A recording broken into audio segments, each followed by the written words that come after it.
Tonight's story is completely true, and it begins with a moment that felt perfectly ordinary. At first, nothing seemed out of place, but one small detail went unnoticed, and that single mistake changed everything. Before we begin, if you enjoy true stories that are strange, dark, and mysterious, make sure to subscribe. Now, let's get into the story. In this new story, the baby monitor recorded a voice that knew everyone's name. The security of a modern nursery is often entrusted to digital monitoring systems that provide parents with a constant audio and visual connection to their children. Most people believe that these devices are secure portals that only allow authorized users to listen in on the quiet sounds of a sleeping infant. However, the internal server logs and archived audio files from a suburban home in Northern Virginia suggest that some signals are not as private as they seem. A routine evening of monitoring can quickly transform into a chilling investigation when the device begins to broadcast information it should not know. Kellen Thorne was a 36-year-old cybersecurity consultant who spent his professional hours identifying critical vulnerabilities in the networks of major financial institutions. He lived in a newly constructed smart home with his wife and their 10-month-old daughter in a quiet residential neighborhood. His primary goal for the weekend in the year 2024 was to finalize a security audit for a local data center project. Kellen was a man who understood the risks of connected technology and had implemented advanced encryption protocols on every device in his household. He took great pride in the fact that his family lived in what he considered a digital fortress against any external threats. The incident began on a humid Saturday night in the month of August in the year 2024 while a light rain fell outside. Kellen was sitting in the living room with the baby monitor tablet active on the coffee table while his daughter slept upstairs. He checked the digital display and noticed that the audio levels were spiking even though the nursery remained perfectly still and quiet. Suddenly, a soft and melodic voice began to emerge from the speaker of the monitor that did not belong to his wife. He froze when the voice clearly whispered the full legal name of his daughter, followed by a very specific and personal. The voice continued to speak and accurately identified Kellen and his wife by their first names, despite them never being programmed into device.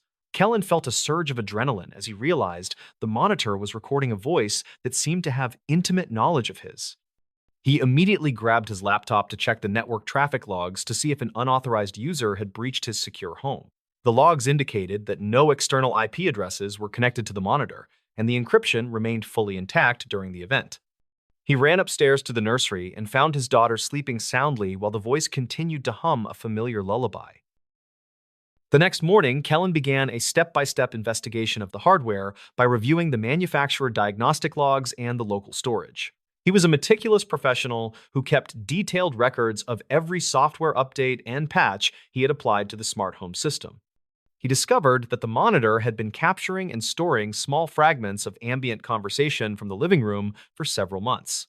The logs revealed that the internal artificial intelligence of the camera was attempting to categorize every distinct voice it heard in the. According to the archived system notes, the device was programmed to recognize names, to provide a more personalized user experience for parents. He searched the digital archives of the cloud server and found a series of recordings that were labeled as unrecognized background noise events. Kellen played the files and heard the same melodic voice repeating the names of his extended family members who had visited recently. He found a hidden directory in the firmware that contained a detailed profile of his family that the device had built itself. The profile included birthdays and professional titles, and even the names of their childhood pets that were mentioned in casual kitchen conversations.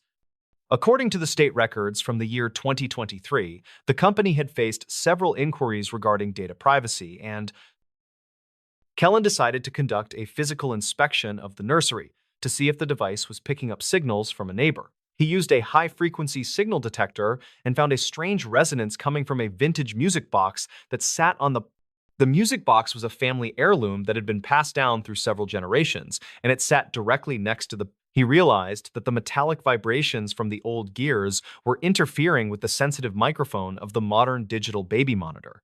The voice he heard was actually a distorted playback of his own wife speaking in the kitchen months ago during a holiday. The sophisticated software in the monitor had taken those distorted audio fragments and attempted to reconstruct them into a coherent and recognizable.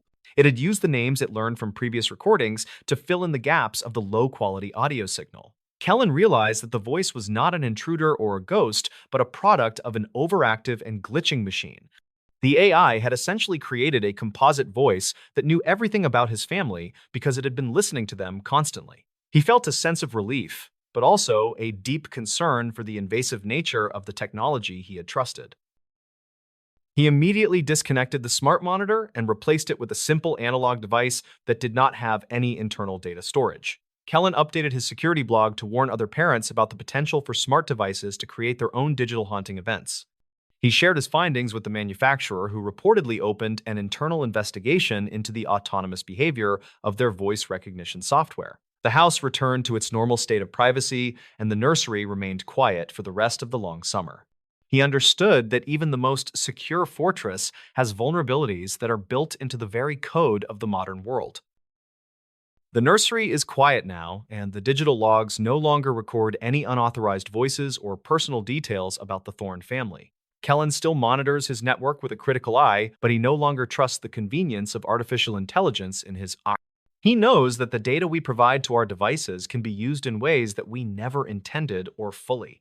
The incident remains a cautionary tale in the cybersecurity community about the hidden costs of a truly connected and smart home today. He sleeps soundly, knowing that the only voices in his house are the ones that are physically present in the room. Some memories are meant to stay private, and some voices are never meant to be recorded by a machine in the Rolloninge. In this new story, every night, the same figure stood at the foot of the bed until it moved. The psychological boundary between sleep and wakefulness is often a vulnerable state where the brain struggles to process external stimuli correctly. Most people assume that waking up to a dark room means they're alone with their thoughts and the familiar shadows of their furniture. However, the sleep study data and digital logs from a suburban home in northern Georgia suggest that some observations are far more consistent. A routine evening of rest can quickly transform into a chilling investigation when a recurring visual anomaly is documented by external sensors. Elias Vance was a 39-year-old sleep researcher who spent his professional hours analyzing the neurological patterns of patients with chronic insomnia. He lived in a modern townhouse on the outskirts of Atlanta that he had equipped with infrared cameras and biometric sensors.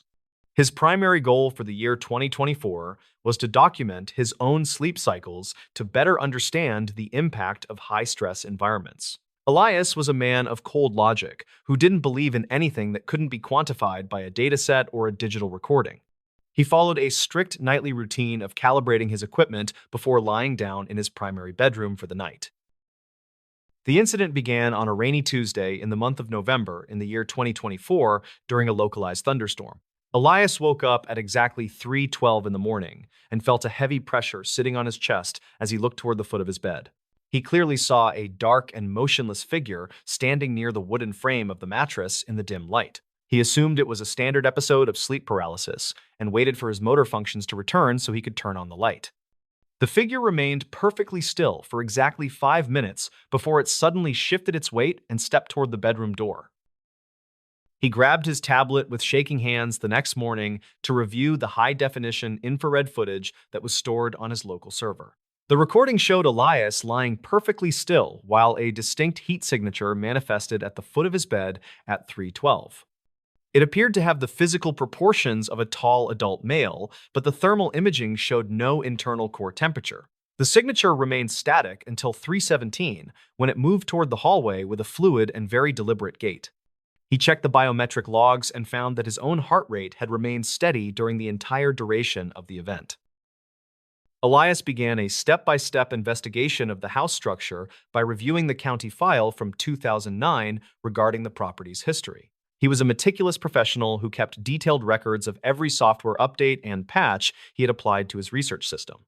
He discovered that the townhouse was built on a site that reportedly housed a private medical clinic during the year 1940.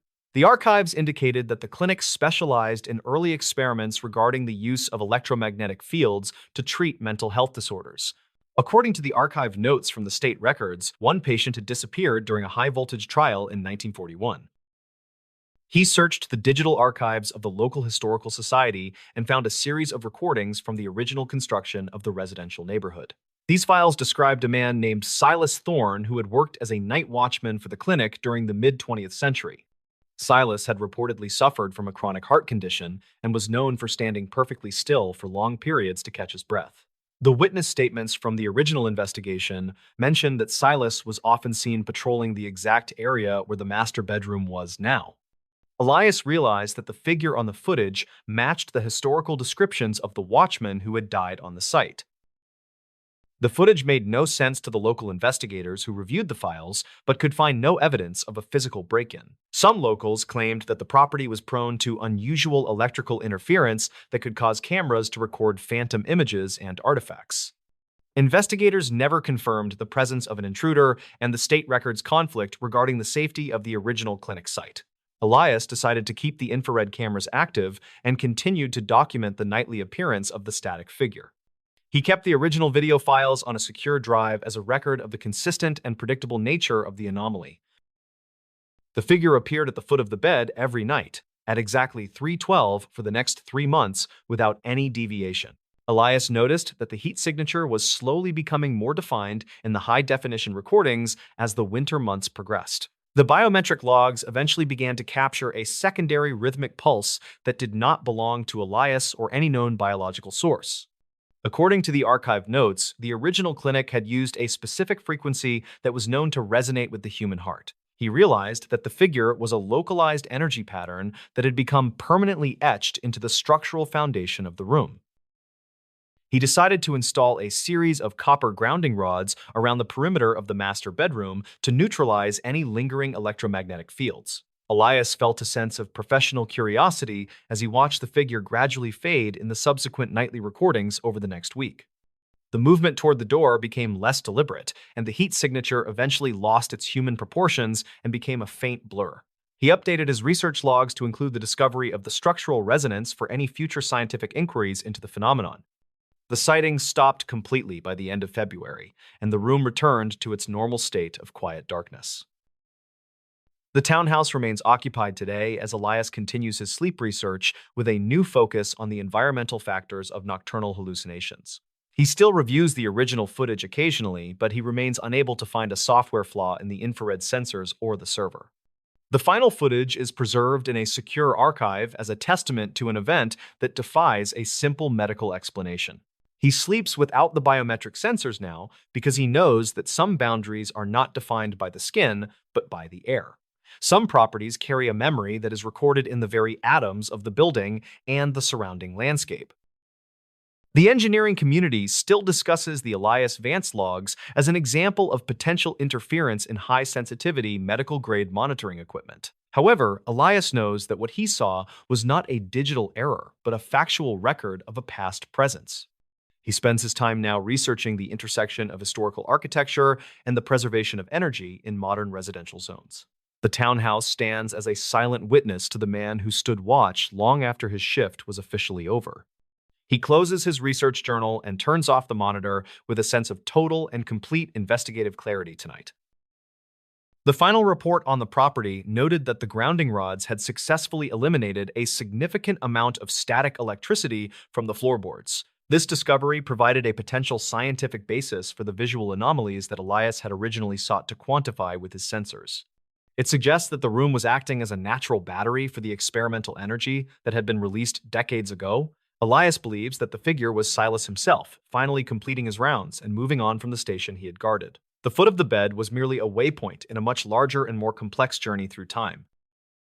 The quiet suburbs of Georgia rarely make the national news for anything other than routine community events and local sports scores. Yet underneath the surface of the identical townhouses and paved streets, there are stories that remain recorded in the local archives. Elias Vance is one of the few who has a digital record of the recurring impossible hidden on a secure drive. He continues to sleep soundly because the darkness is now a place of rest rather than a place of observation. The truth is often more complex than we assume because it requires us to look at the data without any bias. The study of the structural resonance was completed in the spring of 2025, and the results were published anonymously. No further incidents have been reported by the neighbors as the grounding system continues to function perfectly within the walls of the pond.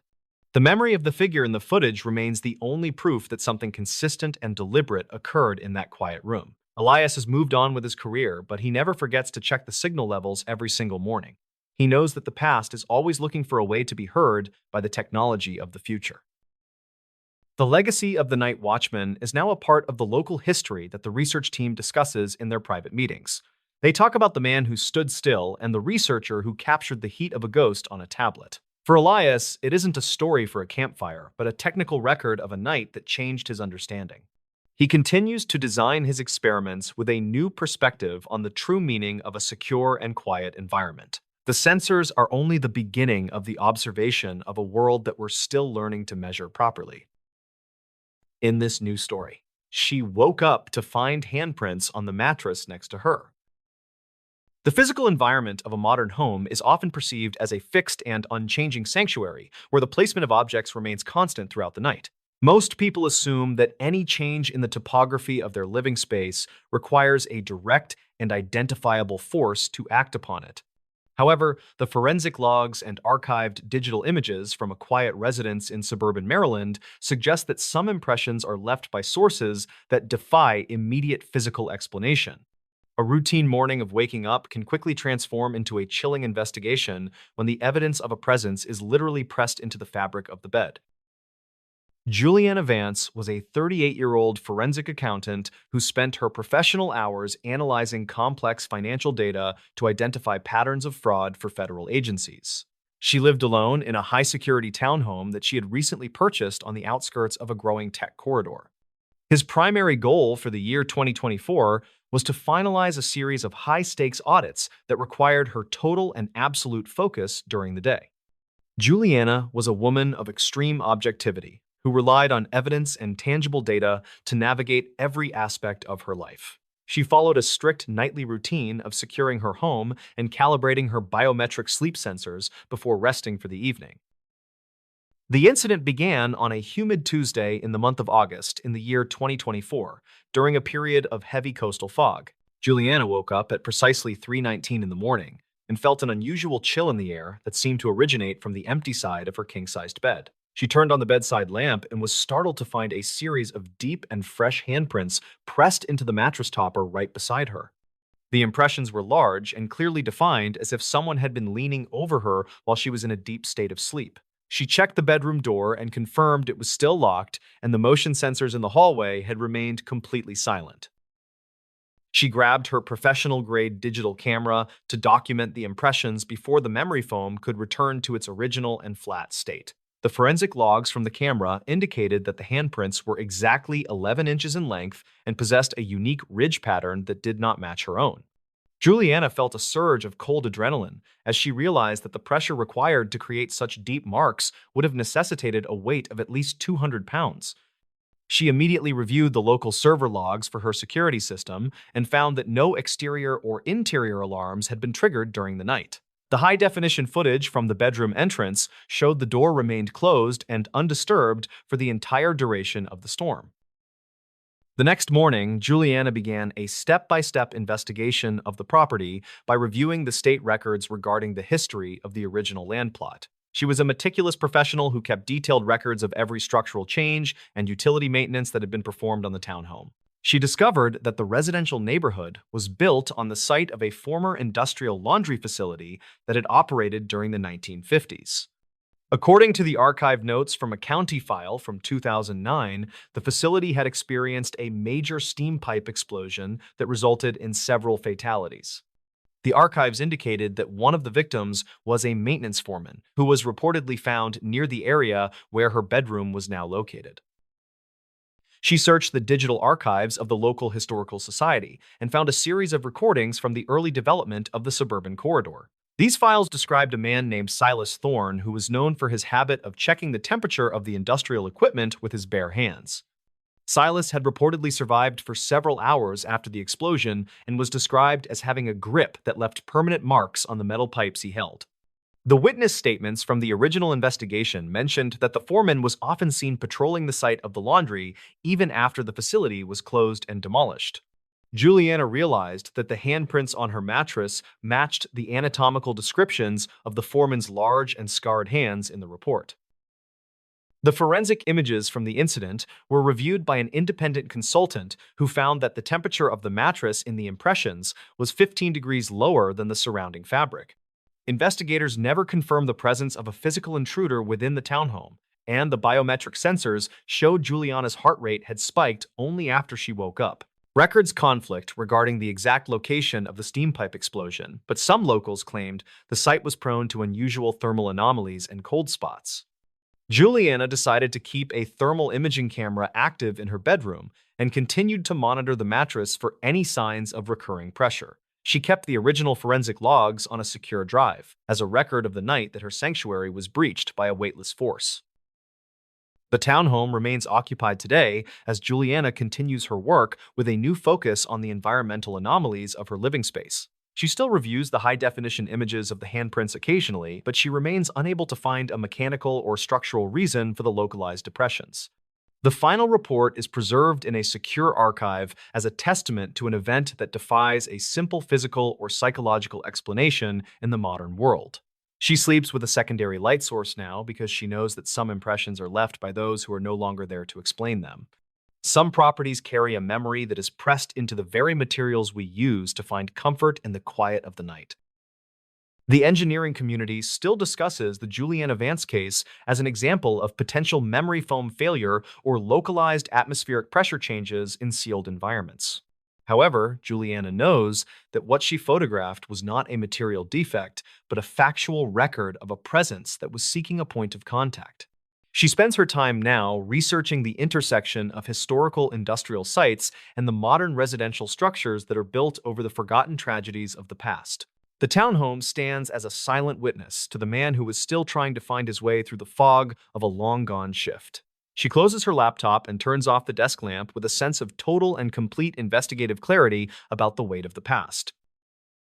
The final entry in the county file regarding the industrial laundry explosion noted that the foreman was a man of immense dedication to his crew and his equipment. This detail suggests that the presence Juliana felt was not one of malice, but of a routine that had been repeated for thousands of days. It suggests that the room was acting as a resonance chamber for the final and most desperate moments of a man who refused to leave his post. Juliana believes that the handprints were a bridge between the past and the present that allowed a forgotten story to be seen one last time. The impressions beside her were merely a reminder that we are never truly the first to occupy the spaces we call our own. The quiet streets of Maryland rarely make the national news for anything other than routine political events and standard traffic reports for the busy corridor. Yet underneath the surface of the modern townhomes, there are stories that remain recorded in the deep layers of the local digital archives. Juliana Vance is one of the few who has a factual record of the recurring impossible hidden on a secure and encrypted drive for future study. She continues to document every anomaly with the same professional objectivity because she knows that the truth is often found in the smallest of details.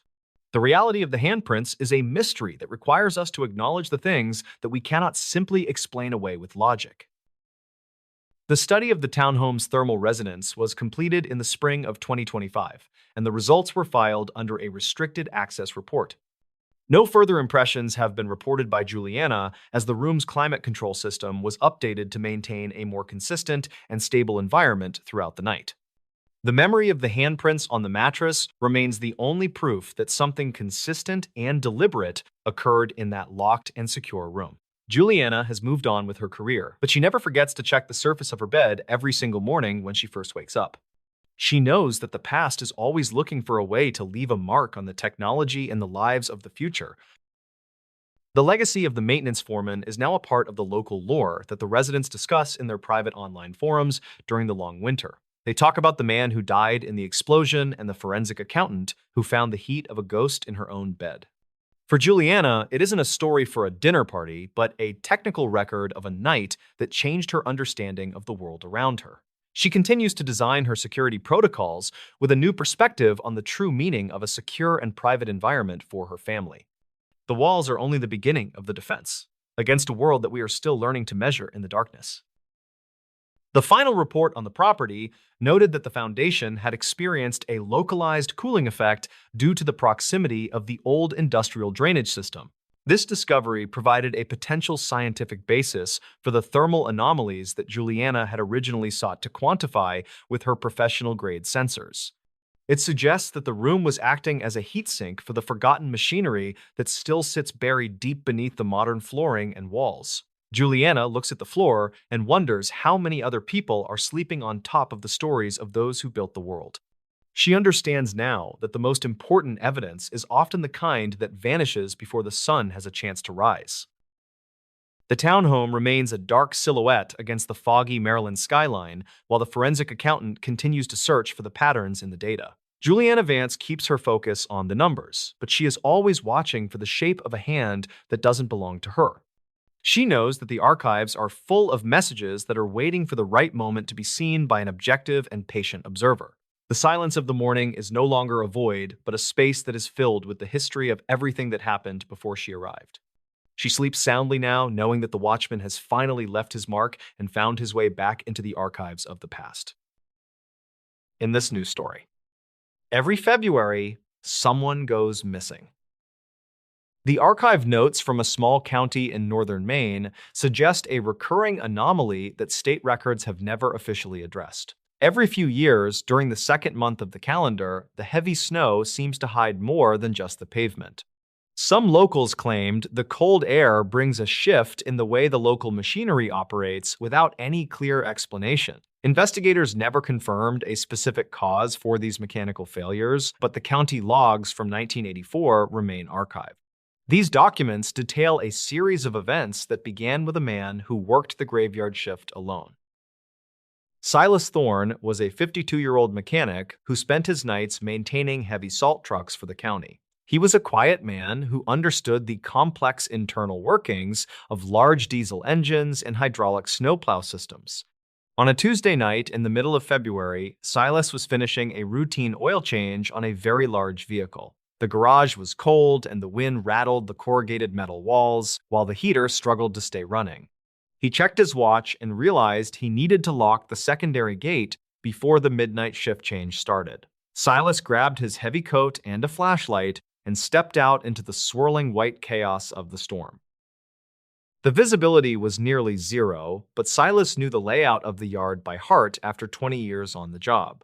He reached the chain-link fence and fumbled with the heavy padlock while the wind roared across the open yard. As he clicked the lock shut, he heard a sound that did not belong in the middle of a winter gale. It was a rhythmic tapping against the metal mesh of the fence coming from the dark woods just beyond. Silas shone his light toward the trees, but the beam only reflected off the thick wall of falling white flakes. He called out to see if a driver was stranded, but the only response was that steady metallic clicking. The mechanic decided to investigate the perimeter because he worried a loose branch might have compromised the security of the yard. He walked along the fence line and noticed a series of deep impressions in the snow that looked quite unusual. The tracks did not look like those of a deer or a stray dog because they were perfectly circular. Silas followed the trail for 30 yards until the tracks simply vanished into a patch of undisturbed and windswept ice. He felt a sudden chill that had nothing to do with the freezing air and headed back inside the garage. When he reached the safety of his workbench, he noticed a strange smudge of dark grease on his sleeve. The next morning, Silas returned to the spot with his supervisor and a younger technician named Byron Vance, who was 24. They found the area where the tracks had been, but the overnight wind had filled the holes with fresh white powder. Byron laughed at the idea of something being out there and suggested that Silas was just tired from the shift. However, the mechanic pointed to the section of the fence where he had heard the strange and rhythmic metallic tapping. The heavy steel wire was bent outward as if something had been trying to pull the structure into the woods. There were no tool marks on the metal, but the structural damage was clear to everyone who looked. Witness statements from that week mentioned a series of odd power flickers that affected the entire northern side of the county. Local archives show that dispatch logs recorded several calls about a low humming sound that seemed to vibrate through floors. Residents in the nearby trailer park reported that their pets refused to go outside and huddled under furniture for days. Silas began to keep a private log of these occurrences, because he felt the official reports were missing something. He spent his afternoons at the library looking through old newspapers from the last 50 years to find similar events. He discovered a brief article from February 1962 that described unexplained mechanical failures at the local mill. The mill workers complained that their tools became magnetized and the heavy machinery would often start or stop without human help. Another report from 1973 mentioned a group of hikers who found a circle of melted grass in snow. These events always occurred within the same 2-week window in February when the temperatures dropped below the zero mark. Silas realized that the pattern was far more consistent than anyone in the town office was willing to admit. The investigation took a turn when Silas found an old Polaroid photograph tucked inside a discarded logbook from the garage. The image showed the same maintenance yard in 1956 and featured a strange blur near the gate.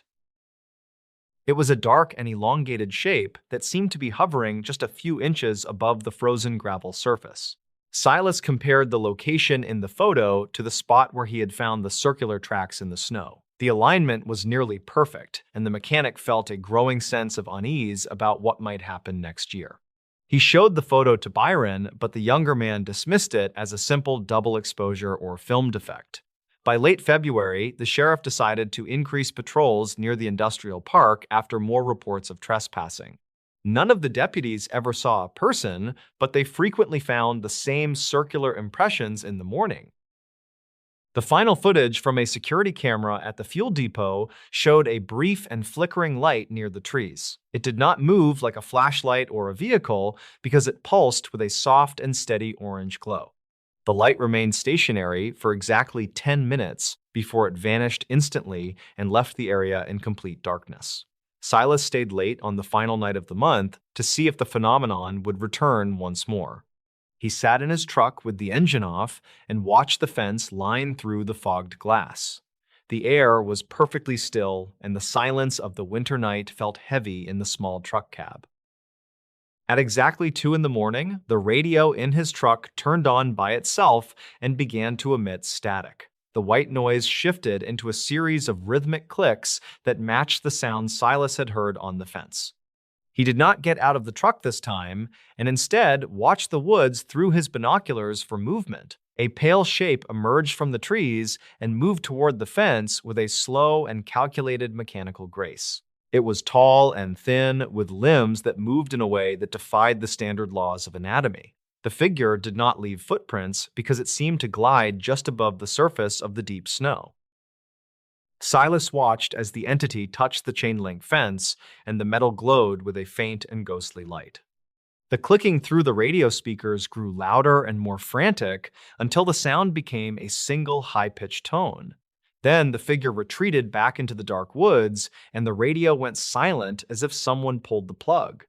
The following morning, the temperature rose significantly, and a heavy rain began to wash away the remaining piles of snow. Silas went to the fence one last time and found that the metal was no longer bent or damaged. He searched for the circular tracks, but the ground was now a muddy mess of slush and dead leaves. There was no physical evidence left of what had occurred during those cold and strange nights in the maintenance yard. The mechanic returned to his normal routine, and the county transit department never mentioned the odd events in any capacity. A final review of the regional weather data shows that the extreme cold often creates atmospheric conditions for distortion. This explanation was offered to the public to account for the strange sightings and the reports of glowing lights. Many people accepted this reasoning because it was easier than believing something unknown was stalking the quiet corners of town. Silas Thorne retired 3 years later and moved to a warmer climate where the snow never fell. He took his private logbook with him, but he never spoke about the maintenance yard or the fence line again. The Historical Society still keeps the old newspapers and the grainy photographs of the county garage in their basement. Most visitors look at the displays of local industry and the pictures of the old mill without knowing anything. They do not see the patterns that Silas discovered or the dates that line up with such chilling precision. Every few years, the locals still notice a flicker of orange light or a rhythmic tapping against metal. They tell themselves it is just the wind or the shifting of the ice during the long winter months. Something happens every February that remains just outside the reach of logic and the safety of our common understanding. The truth is often buried under layers of cold white powder and the collective silence of those who forget. Some county files from 2009 indicate that the transit yard was eventually relocated after several more employees quit. No official reason was given for the move, but the old fence line remains standing in the middle of woods. It serves as a reminder that some patterns in nature are not easily explained by weather or simple human error. The cold air still settles over the town every year, and the tapping on the metal mesh continues. The road that vanishes in the snow. True tales of highway horror. The winter of 2014 went down in the record books as one of the most brutal seasons in decades. A massive polar vortex had descended upon the northern states and turned the entire region into a frozen wasteland of ice. The highways that crossed the mountain passes were treacherous sheets of black ice that claimed unwary drivers every single day. Silas was a long-haul trucker who had spent 30 years driving the most dangerous routes in the country without an accident. He was driving a heavy 18-wheeler loaded with perishable goods that needed to reach the distribution center by morning. The interstate was officially closed due to a massive pileup involving 20 cars that had happened an hour earlier. Silas pulled his massive rig into a small truck stop that sat on the edge of the closure zone. He walked into the diner to get a cup of black coffee and look at his paper maps. The digital GPS on his dashboard was recalculating a route, but it kept trying to send him back to the closed highway. An old man sitting at the counter noticed Silas looking at the map and leaned over to offer some advice. He told Silas about a secondary state road that cut through the valley and bypassed the mountain closure completely. The old man claimed the road was kept clear by the local logging companies and was safe for a heavy truck. Silas was skeptical at first, but the pressure of the deadline and the perishable cargo weighed heavily on his mind. He thanked the stranger and finished his coffee before walking back out into the biting cold wind and snow. He climbed into the warm cab of his truck and programmed the secondary route into his mind using the map. The road was called State Route 9, and it appeared as a thin gray line winding through the dense forest. He put the truck into gear and pulled out of the lot, leaving the safety of the lights behind. The snow was falling harder now, and the large flakes swirled in the headlights like millions of white insects. The first hour of the drive on the new route was slow, but the road was indeed plowed and wide enough.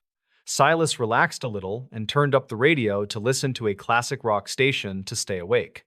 The heater hummed a steady rhythm and the wipers slapped back and forth, clearing the accumulating snow from the glass. He felt confident that he would make the delivery on time and prove that he was still the best driver. The road began to climb higher into the hills, and the trees pressed in closer to the edge of the pavement. The pavement turned from black asphalt to packed snow and ice as he moved further away from civilization. The radio signal began to fade into static and eventually cut out completely, leaving him in silence with the engine. He noticed that he had not seen another car or truck for at least 40 minutes on this road. The isolation was absolute, and the only light in the world came from his own high beams cutting the dark. The road narrowed significantly as it wound around the side of a steep cliff with a drop on the right. Silas slowed the truck down to a crawl as he navigated the tight turns with the heavy trailer behind him. He saw a sign that was covered in snow, and he could not read the warning that was printed underneath. He rounded a sharp bend and slammed on his brakes as a dark shape appeared in the middle of the road. The truck slid on the ice for a few terrifying seconds before coming to a stop just feet from the obstacle. It was a dark sedan that was parked sideways across both lanes, blocking the entire path forward for the truck. Silas sat in the cab for a moment, with his heart pounding in his chest and his hands gripping the wheel. He expected to see the driver of the car get out and wave for help or explain the situation. The car remained dark and silent, with no movement inside and the snow piling up on the roof and hood. Silas flashed his high beams to signal the driver, but there was no reaction from the vehicle in front of him. He grabbed a heavy metal flashlight and a tire iron from under his seat before opening the driver door. The cold air hit him like a physical blow, and the wind howled through the trees like a wounded animal.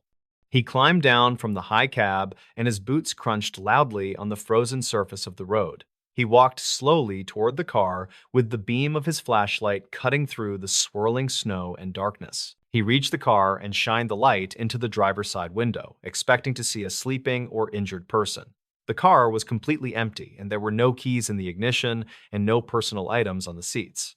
Silas tried the door handle and found it unlocked, so he opened the door to investigate the interior further. The interior light flickered on and revealed a clean car that looked like it had been abandoned for hours. He looked at the floor mats and noticed they were wet, which meant someone had been in the car recently. He stepped back and shined his light on the road around the car to look for footprints in the snow. He found a set of tracks leading away from the car and disappearing into the dense woods on the left. The tracks were strange because they were widely spaced, as if the person had been running in a panic. Silas felt a deep sense of unease settle in his stomach as he realized this was not a simple breakdown. He looked further up the road past the blocked car and saw something that made his blood run cold. There was another vehicle parked on the side of the road about 50 yards ahead that was almost buried. And beyond that one, he could see the faint outline of a third vehicle that was completely covered in snow. This was not a road that was used for travel, but a graveyard for cars that had been lured here.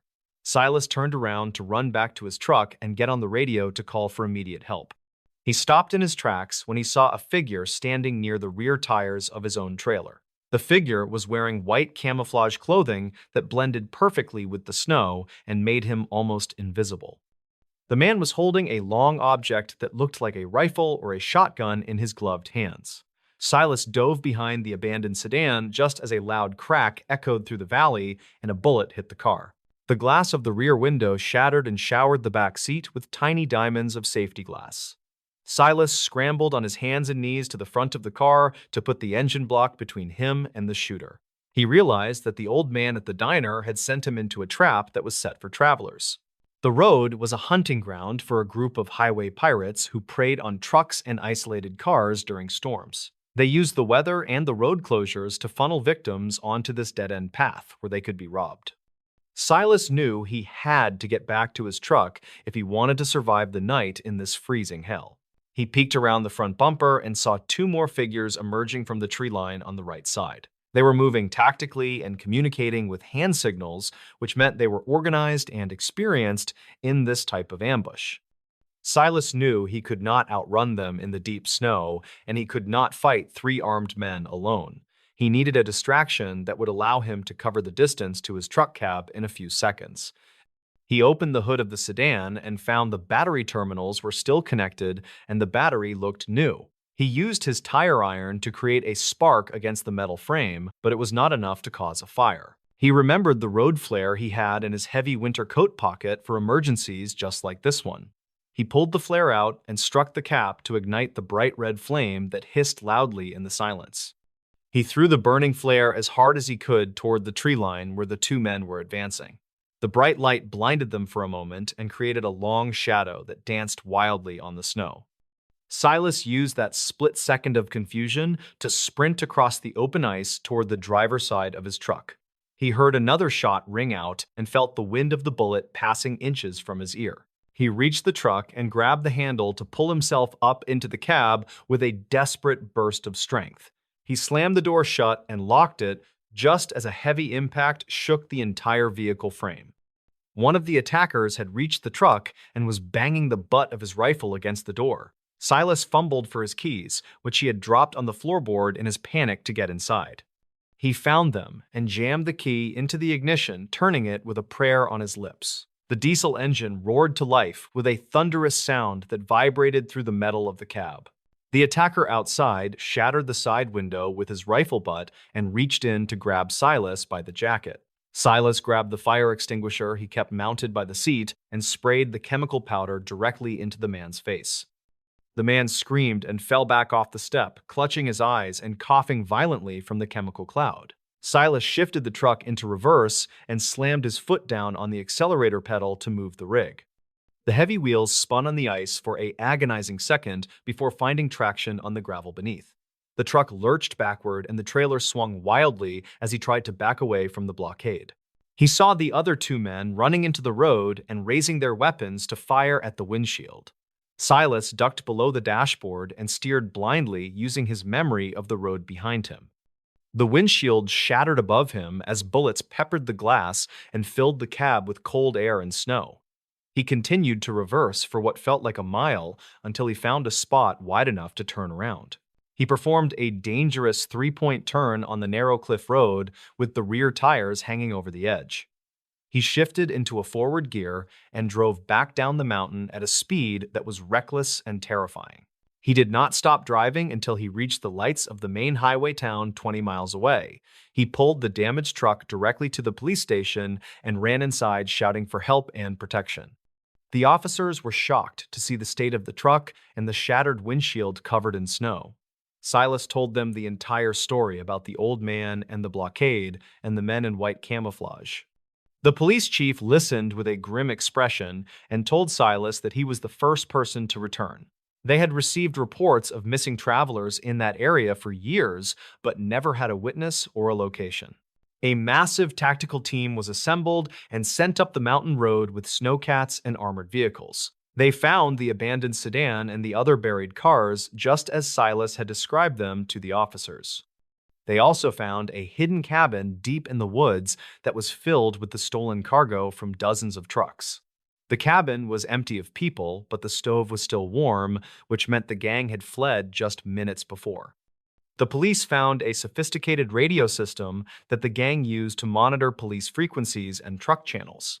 They realized the old man at the diner was a spotter who identified vulnerable targets for the hijackers.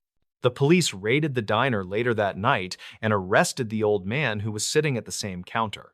He admitted to sending dozens of drivers to the road over the last 10 years in exchange for a cut. The gang was eventually tracked down to a remote hunting lodge near the Canadian border weeks later. A firefight ensued, and the leaders of the highway pirate ring were either killed or captured by the federal agents. The investigation revealed that they had made millions of dollars stealing cargo and stripping cars for parts in the winter. They relied on the snow to hide their crimes and the isolation to keep their victims silent. The twist that haunted Silas for the rest of his life was found in the trunk of the abandoned sedan. The police found a woman bound and gagged inside the trunk who was still alive but suffering from hypothermia.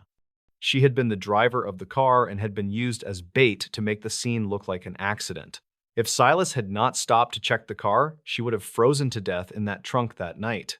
He realized that his decision to stop had saved a life, even though it almost cost him his own. The road was officially closed permanently by the state, and huge concrete barriers were placed at the entrance. Silas continued to drive trucks for another 5 years, but he never took a secondary road again. He stuck to the main interstates and always parked in well-lit areas with other drivers around.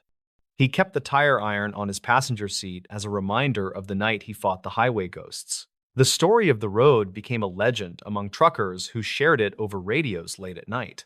They called it the road that vanishes because it does not appear on any modern map or GPS system. The physical road is still there under the snow and the trees that are slowly reclaiming the pavement. The button of the story is a somber reflection on the trust we place in strangers on the road. The friendly advice from a local can sometimes be a lure into a trap that has no exit. The winter landscape is beautiful, but it is also a curtain that can hide terrible things from view. The isolation of the highway is a freedom for some, but a weapon for others who wait in the dark. Silas learned that the most dangerous part of the job was not the ice or the mechanical failures. It was the human element that could turn a routine delivery into a fight for survival. The wind still howls through that valley and covers the rusted remains of the cars that were never recovered. The snow falls every year and buries the secrets of the highway pirates deeper into the earth. Travelers who pass by the concrete barriers often wonder what lies down that dark and overgrown path. They do not know that it is a monument to the greed and violence that once ruled the mountain pass. It stands as a silent warning to anyone who thinks about taking a shortcut through the unknown. The road may be closed, but the memory of the horror remains fresh for those who survived it. Silas eventually retired and moved to a warm state in the south, where it never snows. He enjoys the sunshine and the flat roads that stretch out to the horizon without a single tree. But every now and then, when the air conditioning blows cold, he remembers the feeling of the freezing wind. He remembers the white camouflage and the sound of the bullet shattering the glass of the window. And he remembers the empty eyes of the old man who smiled and sent him into the trap. It is a memory that will never melt away no matter how hot the summer sun gets. The highway is a lifeline that connects the country, but it is also a fragile thread. When the weather turns and the lights go out, the rules of civilization can disappear in an instant. We are all just one wrong turn away from finding ourselves on a road that should not exist. The safety we feel in our vehicles is an illusion that can be shattered by a single fallen tree. The story of Silas is a testament to the instinct to survive that lives inside every one of us, and it is a reminder to always check your map and never trust a shortcut in the snow. The final report on the case was filed away in a dusty box in the basement of the police station. It contains the photos of the cars and the cabin and the confession of the old man. But the true horror of the event cannot be captured in a police file or a court transcript. It lives in the quiet moments when you are driving alone at night and the signal fades. It lives in the shadow that moves in the corner of your eye when you stop to check a tire. And it lives in the realization that the road ahead is dark and you are completely alone. They went camping, but the forest was hunting them. The vast wilderness of the Pacific Northwest is a place of breathtaking beauty and immense silent danger. It is a land of towering ancient trees and deep valleys that have never been touched by modern hands. Two experienced hikers named Elias and Mara planned a week-long trip into this remote and isolated region. They wanted to escape the constant noise of the city and the pressure of their demanding corporate jobs. The year was 2016, and they were looking for a complete digital detox from the modern world. They parked their vehicle at a lonely trailhead that was miles away from the nearest paved road. The car was the only vehicle in the small gravel lot, which suggested they would be completely alone. They checked their gear one last time to ensure they had enough food and water for the journey. Elias carried a heavy pack with the tent and the cooking equipment, while Mara carried the medical supplies. The weather report called for clear skies and mild temperatures for the entire duration of their planned trip. They stepped onto the narrow dirt path and disappeared into the dense green wall of the forest. The silence of the woods was immediate, and it felt heavy, like a physical weight on their shoulders. The sun struggled to penetrate the thick canopy of pine needles and left the forest floor in shadow. Their simple goal for that day was to reach a specific ridgeline that offered a panoramic view. They hiked for 6 hours over rough terrain and crossed several cold streams that flowed from the mountains. They set up their camp in a small clearing that was surrounded on all sides by thick brush.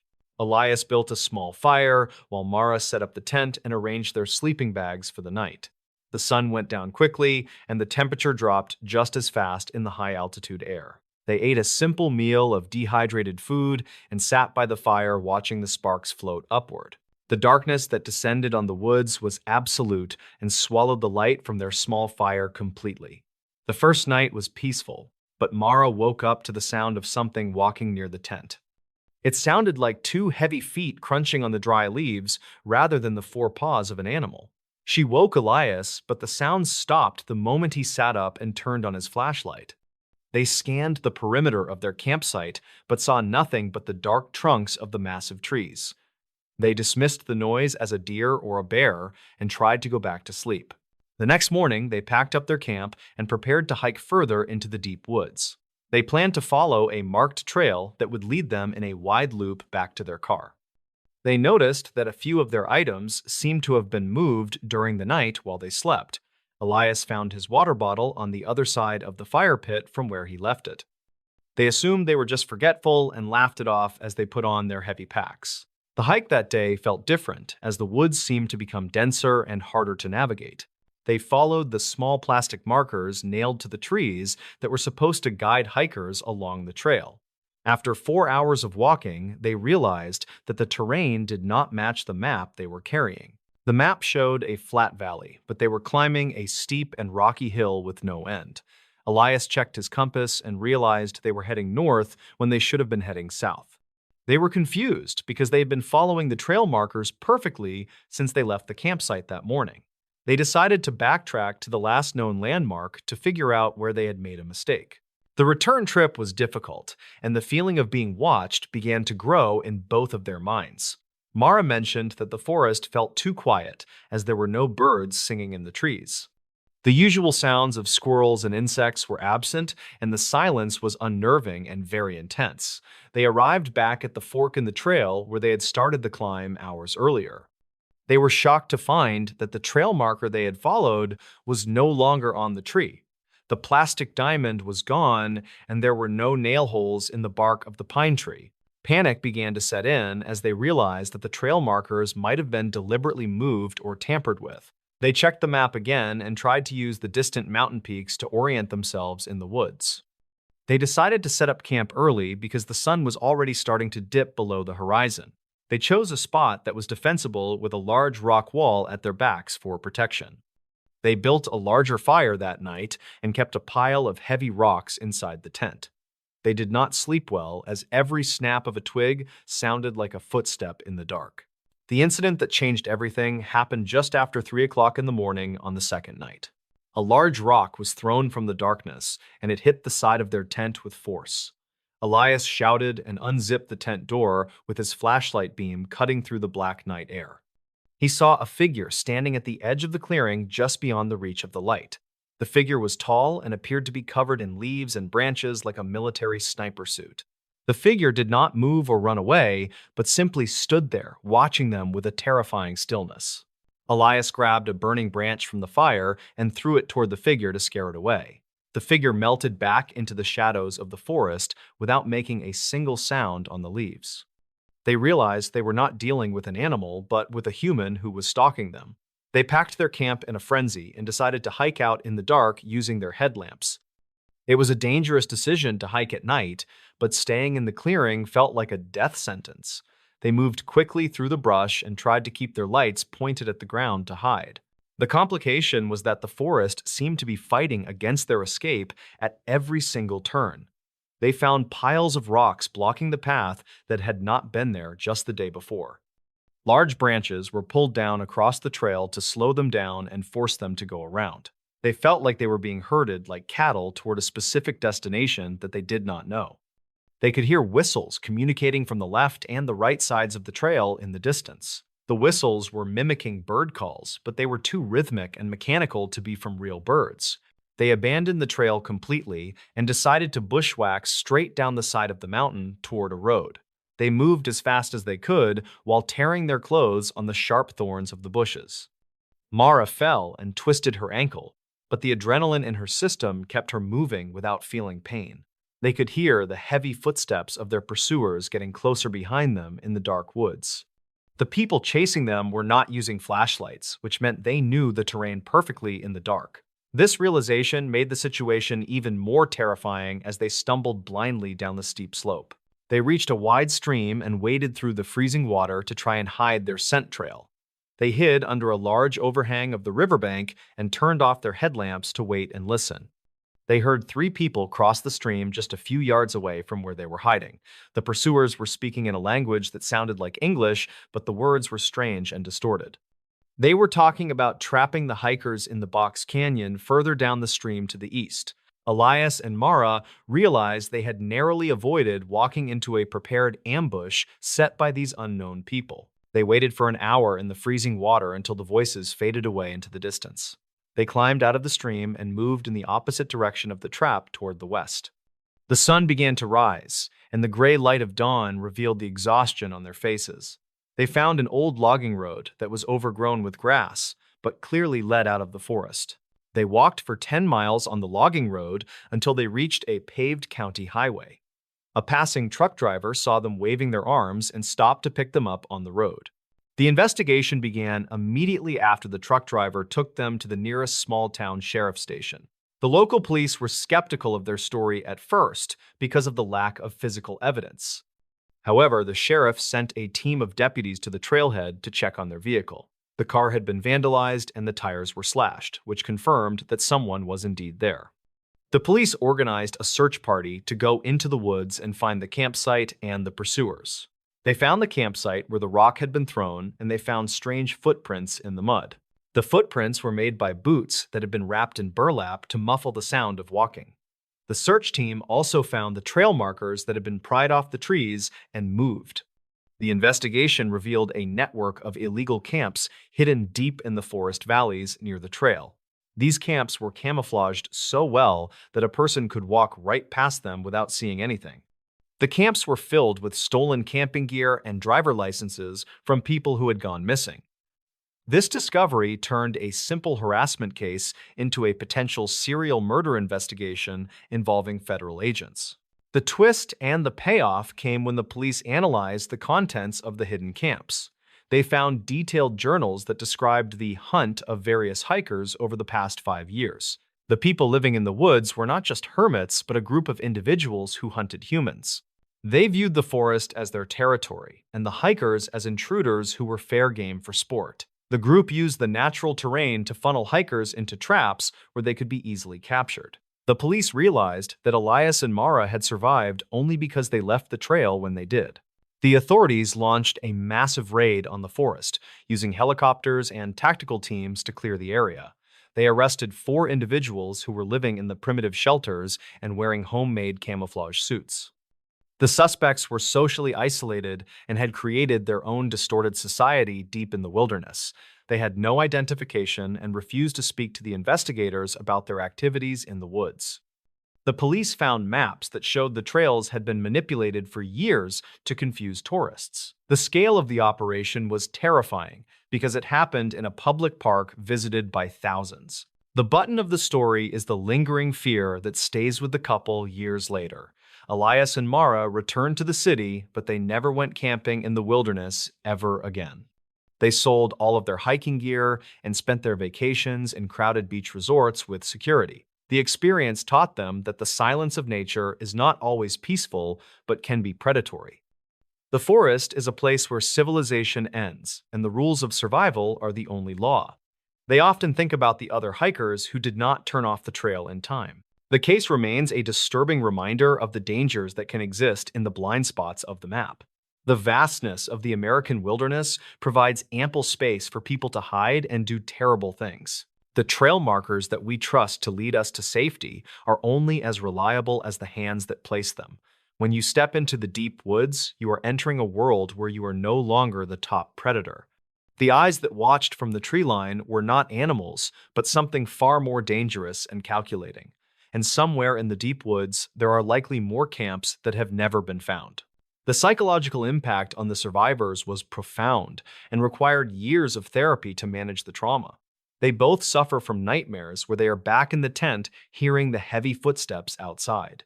The sound of wind in the trees triggers a panic response that makes them freeze in place. They learn the hard way that the digital detox they wanted came with a very high price. The disconnect from the world meant that no one could hear them scream when the trouble started. It is a lesson in preparedness and the importance of trusting your instincts when things feel wrong. The story of their survival is now used as a case study in outdoor survival courses. Instructors teach students to trust their compass over trail markers, which can be moved or destroyed. They teach that if the woods go silent, it means a predator is near and you should leave.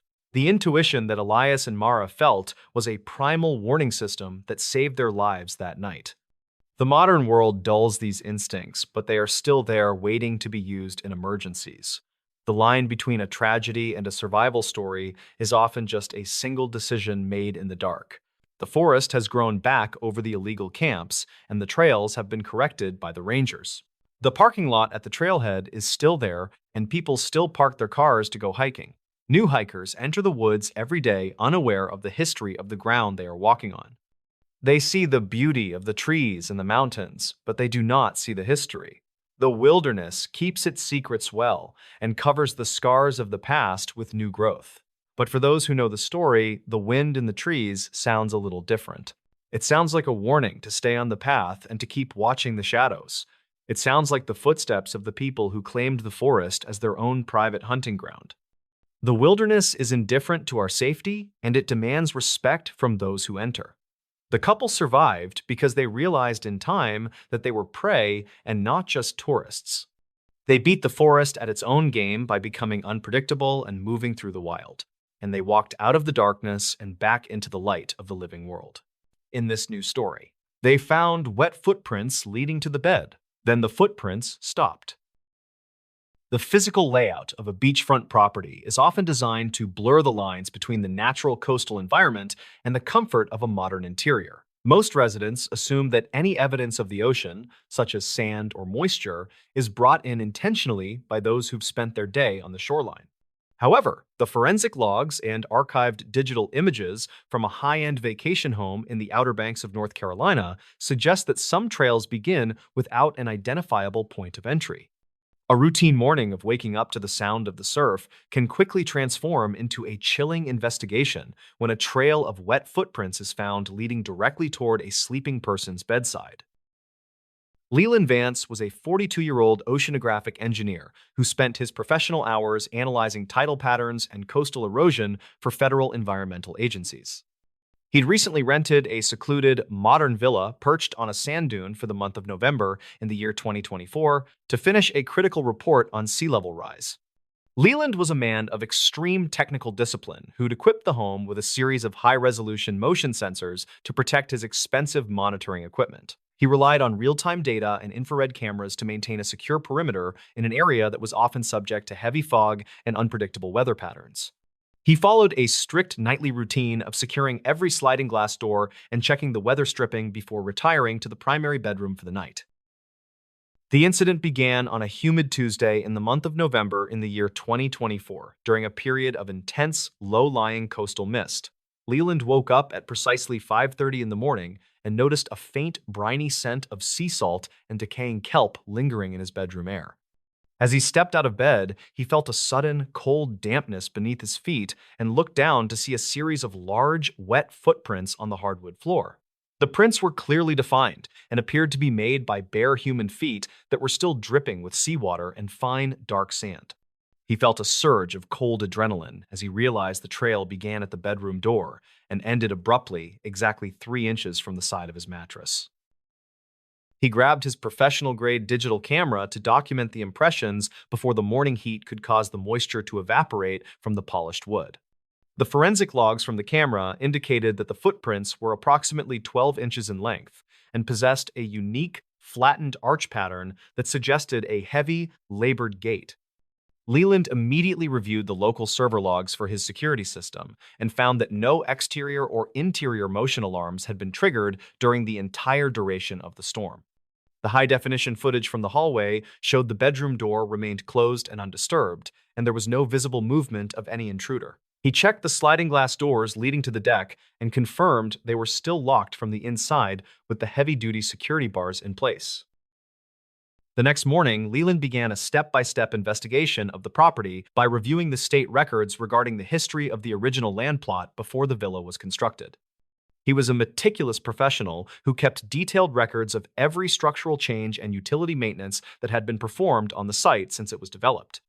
He discovered that the villa sat on a stretch of beach that had previously been the site of a small, unauthorized fishing camp during the 1930s. According to a county file from 2009, the camp had been wiped out during a sudden and violent hurricane that struck the coast without warning.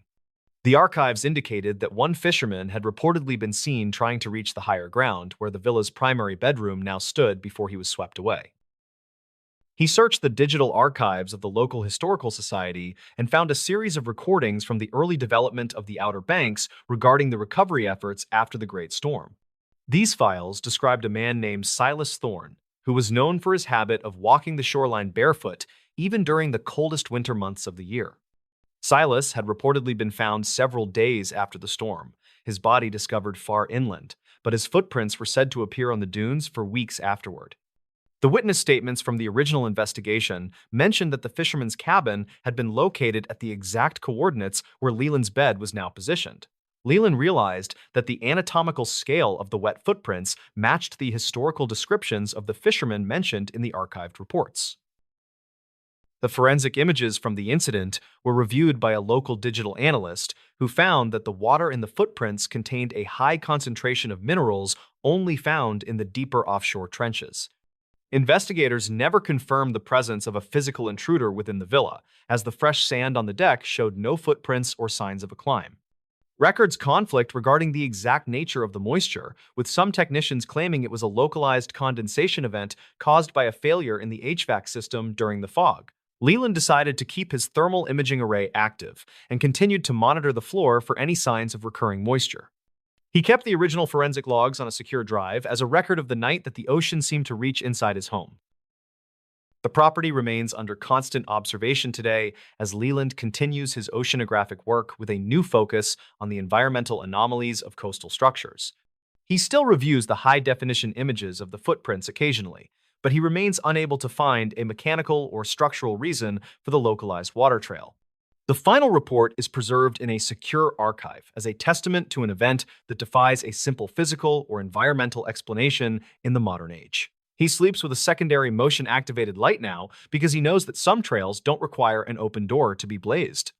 Some locations carry a memory that is recorded in the very moisture of the air and the salt that clings to the foundation of the house. The engineering community still discusses the Leland Vance case as an example of potential wicking, where sea spray is pulled through microcracks in the building's envelope. However, Leland knows that what he photographed was not a structural defect, but a factual record of a presence that was seeking the safety of higher ground. He spends his time now researching the intersection of historical shipwrecks and the modern residential developments that are built over the forgotten camps of the past. The villa stands as a silent witness to the fisherman who was still trying to escape the rising tide long after the storm had passed. He closes his laptop and turns off the office light with a sense of total and complete investigative clarity about the footprints in the dark. The final entry in the county file regarding the disappearance of the fisherman noted that he was a man of immense physical strength and a terrifyingly focused will to survive. This detail suggests that the presence Leland detected was not a malicious entity, but an echo of a desperate struggle that had been repeated for nearly a century. It suggests that the bedroom floor was acting as a storage medium for the final, wet steps of a man who refused to give up his search for dry land. Leland believes that the wet footprints were a bridge between the past and the present that allowed a forgotten tragedy to be seen one last time. The moisture on the floor was merely a reminder that the land we occupy today was once the site of a battle against the elements. The quiet beaches of the Outer Banks rarely make the national news for anything other than routine tourism reports and standard seasonal weather updates for the coast. Yet, underneath the surface of the modern vacation rentals, there are stories that remain recorded in the deep, unindexed layers of the local digital archives. Leland Vance is one of the few who has a factual record of the recurring impossible hidden on a secure and encrypted drive for future study. He continues to document every humidity spike with the same professional objectivity because he knows that the truth is often found in the things that shouldn't be wet. The reality of the disappearing footprints is a mystery that requires us to acknowledge the things that we cannot simply explain away with a structural survey.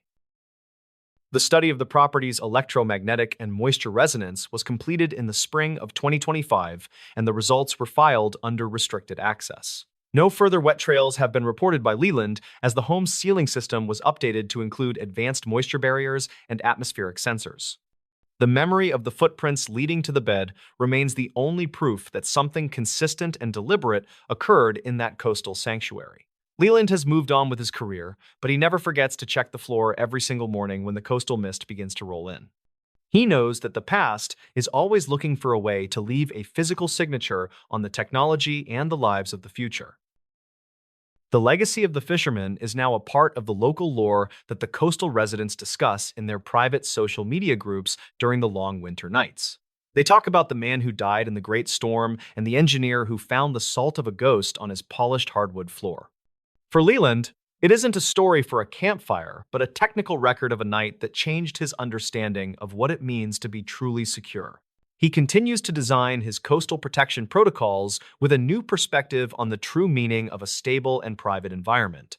The sensors are only the beginning of the observation of a world that we're still learning to measure in the darkness of the sea. The final report on the property noted that the dune had experienced a localized phenomenon known as capillary rise due to the unique composition of the sand and the foundation.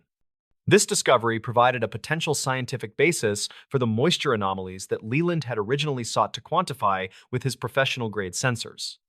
It suggests that the room was acting as a natural conduit for the groundwater and the forgotten history that still sits buried deep beneath the modern flooring. Leland looks at the surf and wonders how many other people are walking on top of the stories of those who were lost to the waves. He understands now that the most important data is often the kind that requires a cold morning and a sharp eye to even begin to notice. The villa remains a dark silhouette against the North Carolina skyline, while the engineer continues to search for the patterns in the tidal data. Leland Vance keeps his focus on the coast, but he's always watching for the shape of a foot that doesn't belong to the living world anymore. He knows that the archives are full of messages that are waiting for the right moment to be seen by an objective and technical observer. The silence of the beach is no longer a void, but a space that is filled with the history of everything that happened before he arrived. He sleeps soundly now, knowing that the fisherman has finally reached his destination and found his way back into the digital archives of the past. In this new story, at exactly midnight, the bedroom light turned on, no one was home. The reliability of modern home automation systems is often marketed as a foolproof method for maintaining a lived-in appearance while a property is unoccupied.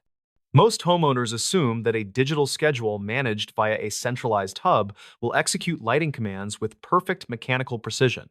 However, the internal server logs and electrical frequency records from a high-tech residence in suburban Arizona suggest that some activations occur outside the programmed parameters.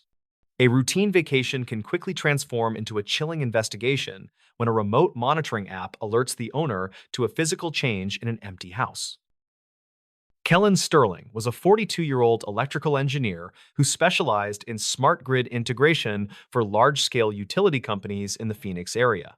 He lived in a custom-built, energy-efficient home in the foothills of the McDowell Mountains that he'd outfitted with a proprietary, hardwired automation network. His primary goal for the winter of 2024 was to take a 10-day solo hiking trip through the Grand Canyon while monitoring his home's performance via a secure satellite uplink. Kellen was a man of extreme technical discipline who'd programmed every light, lock, and sensor to follow a strict, randomized schedule to deter any potential burglars. He relied on real-time data and encrypted notifications to maintain a sense of total control over his property from hundreds of miles away. The incident began on a clear Tuesday in the month of November in the year 2024 during a period of intense desert cooling. Kellen was at his campsite when his smartphone received a high-priority notification, indicating that the primary bedroom light had been manually switched on at precisely midnight. He opened his home security app and felt a surge of cold adrenaline as the live interior camera feed showed the room flooded with a bright, steady light. The motion sensors remained inactive, and the smart locks confirmed that no doors or windows had been opened or tampered with since his departure. He zoomed in on the physical wall switch and noticed that the toggle was in the up position, despite the fact that he lived alone and the house was completely empty. The light remained on for exactly 60 minutes before it clicked back into the off position at precisely 1 o'clock in the morning. Kellen used his remote access to pull the electrical consumption logs and found a massive, localized power surge that had occurred at the exact moment of the activation. He checked the diagnostic history of the Smart Hub and discovered that the system had recorded no command, digital or manual, to trigger the bedroom circuit. The footage from the previous 6 hours showed the room in total darkness, with no shadows or movement that would suggest a physical intruder was present. He stayed awake in his tent, repeatedly refreshing the camera feed, but the room remained silent and dark for the rest of the night.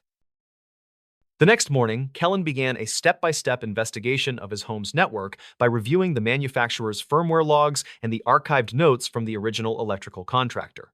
He was a meticulous professional who kept detailed records of every circuit load and signal interference pattern that had occurred since the house was built in 2015. He discovered that the master bedroom was situated directly above a decommissioned utility vault that had been sealed during the early 1990s. According to a county file from 2009, the vault had housed a series of experimental high-voltage transformers used for testing regional power grid resilience. The archives indicated that a senior technician had died from an accidental discharge at that exact location during a midnight maintenance check in 1992. He searched the digital archives of the local utility company and found a series of recordings from the original site supervisors regarding unexplainable phantom loads on the circuit. These files described a man named Silas Thorne, who was known for his obsessive punctuality and his habit of manually testing switches at the top of every hour. Silas had reportedly been found slumped against the primary control panel, his hand still gripping the main toggle that managed the lighting for the facility's upper level. The witness statements from the original state records mentioned that the vault continued to hum with residual energy for years after the power was officially cut. Kellen realized that the structural alignment of his bedroom floor and the vault's ceiling created a perfect path for electromagnetic induction. The high-definition footage was reviewed by a systems analyst who found that the light didn't just turn on, but appeared to reach full intensity instantly, bypassing the smart dimmer's soft start feature. Investigators never confirmed the presence of a physical intruder on the property, as the exterior perimeter sensors showed no disturbances in the gravel landscaping. Records conflict regarding the exact nature of the midnight surge, with some engineers claiming it was a static discharge event caused by the dry desert air and the proximity to the old vault. Kellen decided to install a series of heavy-duty grounding plates beneath his bedroom floorboards and continued to monitor the midnight logs for any signs of recurring activity. He kept the original one-hour recording on a secure, encrypted drive as a record of the night that his smart home was overridden by a legacy signal. The property remains under constant observation today as Kellen continues his work with a new focus on the lingering electrical echoes of decommissioned industrial sites. He still reviews the midnight footage occasionally, but he remains unable to find a software glitch or a mechanical failure in the smart switch or the hub. The final report is preserved in a secure archive as a testament to an event that defies a simple technical explanation in the age of digital automation. He sleeps with a manual override switch now because he knows that some circuits don't need a user ID to be activated by the past. Some locations carry an electrical memory that is recorded in the very wiring of the walls and the surrounding earth. The engineering community still discusses the Kellen Sterling incident as an example of potential ghost switching in high-density residential zones built over industrial infrastructure. However, Kellen knows that what his sensors captured was not a hardware error, but a factual record of a routine that was older than his house. He spends his time now researching the intersection of historical power grids and the modern smart devices that are built on top of the forgotten vaults of the past. The house stands as a silent witness to the technician who was still trying to complete his midnight rounds decades after the facility was closed. He closes his laptop and turns off the office light with a sense of total and complete investigative clarity about the signals in the dark. The final entry in the county file regarding the death of the technician noted that he was a man of immense technical pride and a terrifyingly focused sense of responsibility.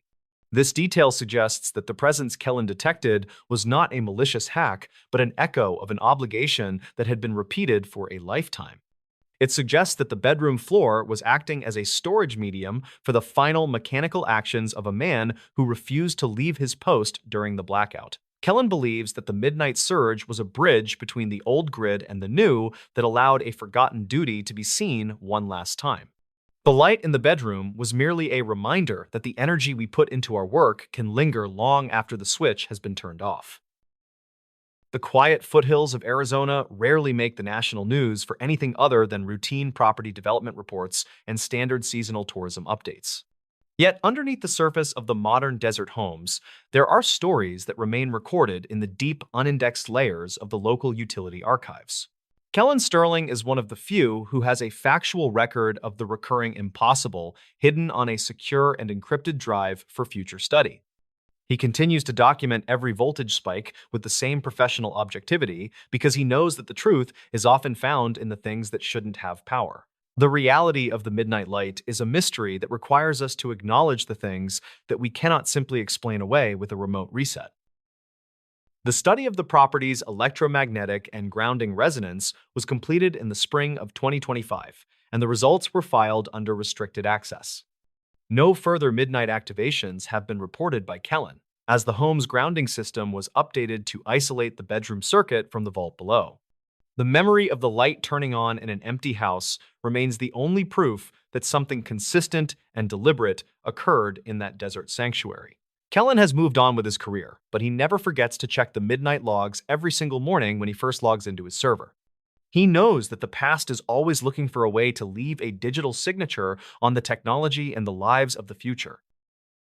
The legacy of the technician is now a part of the local lore that the electrical workers discuss in their private radio channels during the long night shifts. They talk about the man who died at his post and the engineer who found the pulse of a ghost on his monitoring tablet. For Kellen, it isn't a story for a dinner party, but a technical record of a night that changed his understanding of what it means to be truly secure. He continues to design his smart grid protocols with a new perspective on the true meaning of a reliable and private environment for his family. The hubs are only the beginning of the observation of a world that we're still learning to measure in the darkness. The final report on the property noted that the vault had experienced a localized phenomenon known as resonant coupling due to the unique layout of the bedroom's copper wiring. This discovery provided a potential scientific basis for the electrical anomalies that Kellen had originally sought to quantify with his professional-grade sensors. It suggests that the room was acting as a natural antenna for the static charge of the Earth and the forgotten transformers that once stood in the valley below. Kellen looks at the mountain ridge and wonders how many other people are being signaled by the stories of those who built the frontier's power. He understands now that the most important data is often the kind that requires a midnight watch to even believe. The house remains a dark silhouette against the Arizona skyline while the engineer continues to search for the patterns in the encrypted logs. Kellen Sterling keeps his focus on the grid, but he's always watching for the light of a man who doesn't belong to the living world anymore. He knows that the archives are full of messages that are waiting for the right moment to be seen by an objective and technical observer. The silence of the desert is no longer a void, but a space that is filled with the history of everything that happened before he arrived. He sleeps soundly now, knowing that the watchman has finally been documented and found his way back into the digital archives of the past. In this new story, something happens every February. The records of a local historical society in a small northern town suggest a pattern that few residents discuss openly. Every few years, during the second month of the calendar, the heavy snow seems to hide more than just the pavement. Some locals claimed the cold air brings a shift in the way the local machinery operates without any clear explanation. Investigators never confirmed a specific cause for these mechanical failures, but the county logs from 1984 remain archived. These documents detail a series of events that began with a man who worked the graveyard shift alone. Silas Thorne was a 52-year-old mechanic who spent his nights maintaining heavy salt trucks for the county. He was a quiet man who understood the complex internal workings of large diesel engines and hydraulic snowplow systems. On a Tuesday night in the middle of February, Silas was finishing a routine oil change on a very large vehicle. The garage was cold and the wind rattled the corrugated metal walls while the heater struggled to stay running. He checked his watch and realized he needed to lock the secondary gate before the midnight shift change started. Silas grabbed his heavy coat and a flashlight and stepped out into the swirling white chaos of the storm.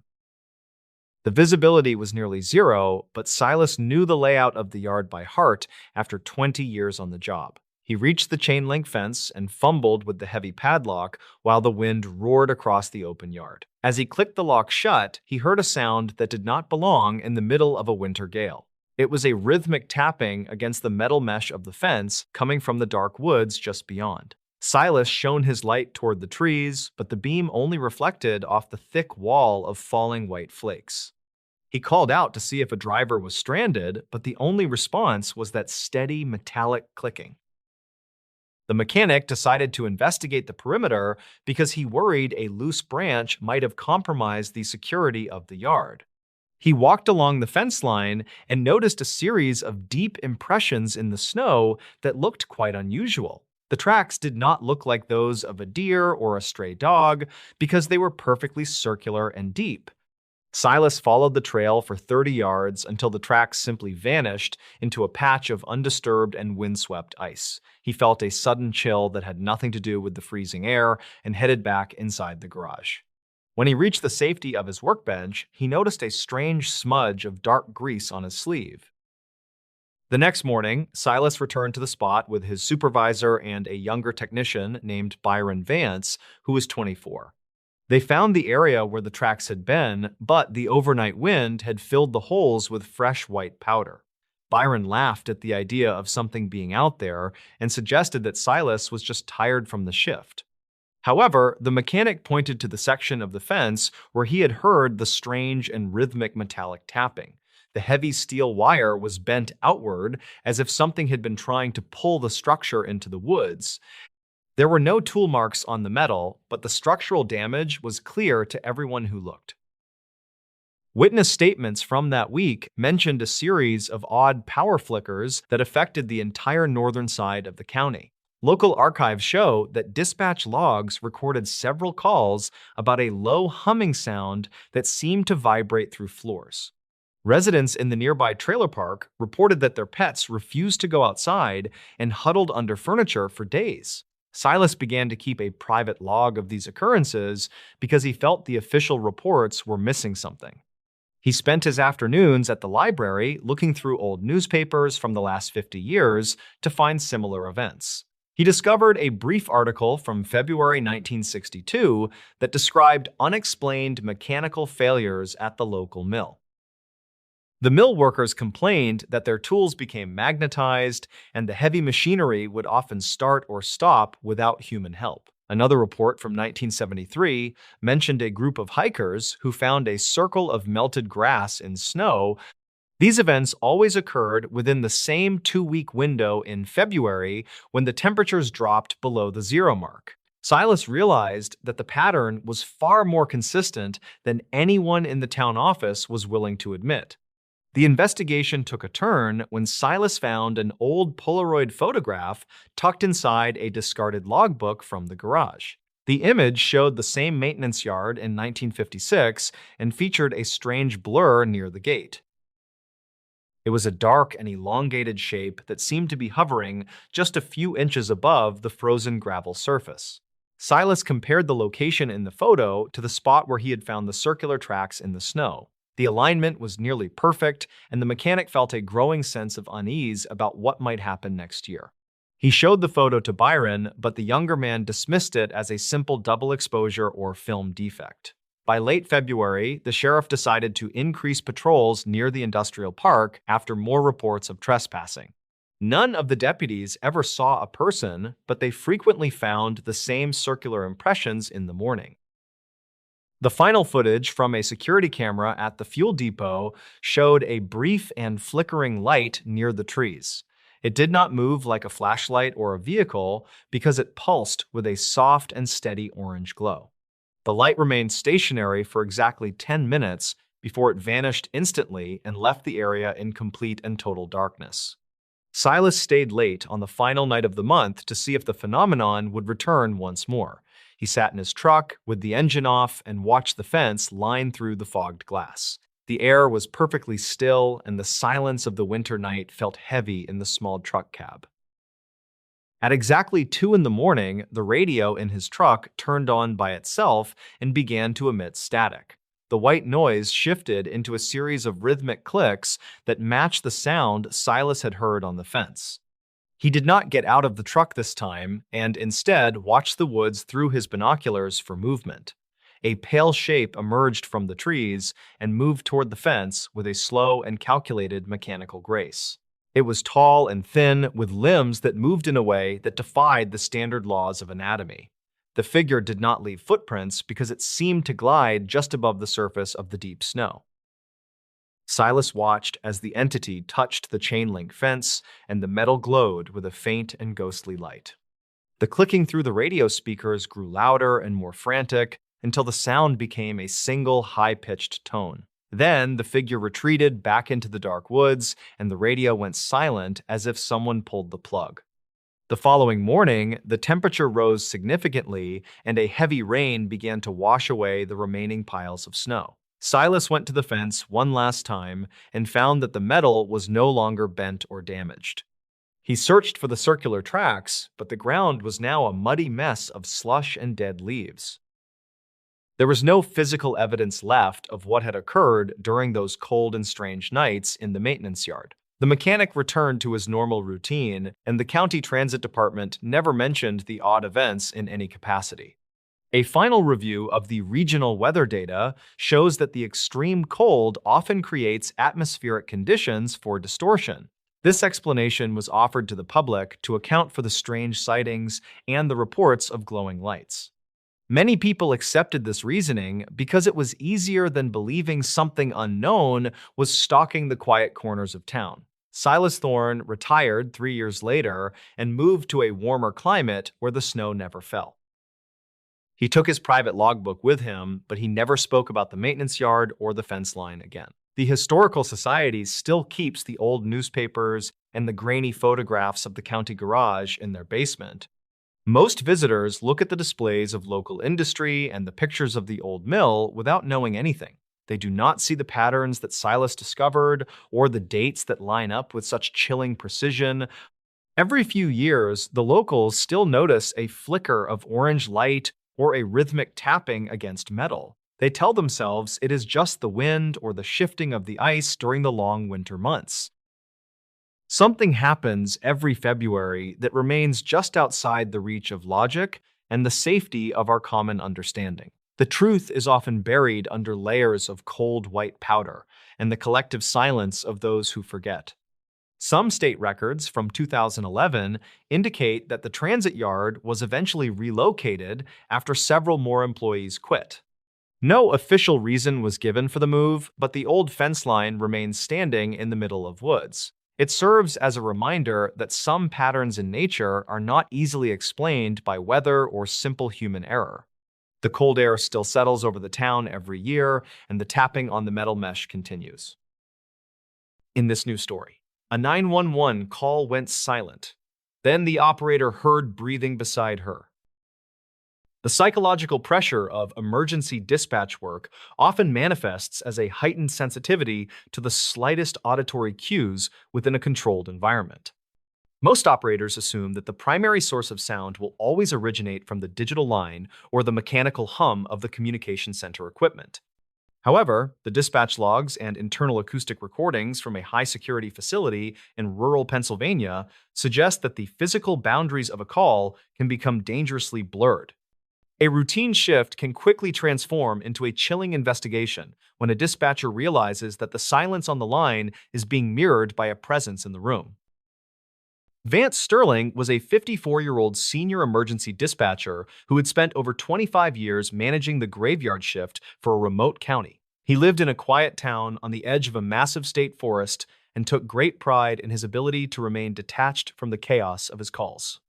His primary goal for the year 2024 was to maintain a perfect record of zero missed signals and a sub-10-second response time for all residents. Vance was a man of extreme discipline, who relied on the archived notes and standard operating procedures to navigate the most stressful hours of the night. He worked alone in a reinforced concrete dispatch hub that was specifically designed to be a soundproof and secure environment for critical communications. The incident began on a humid Tuesday in the month of August in the year 2024 during a period of intense atmospheric static.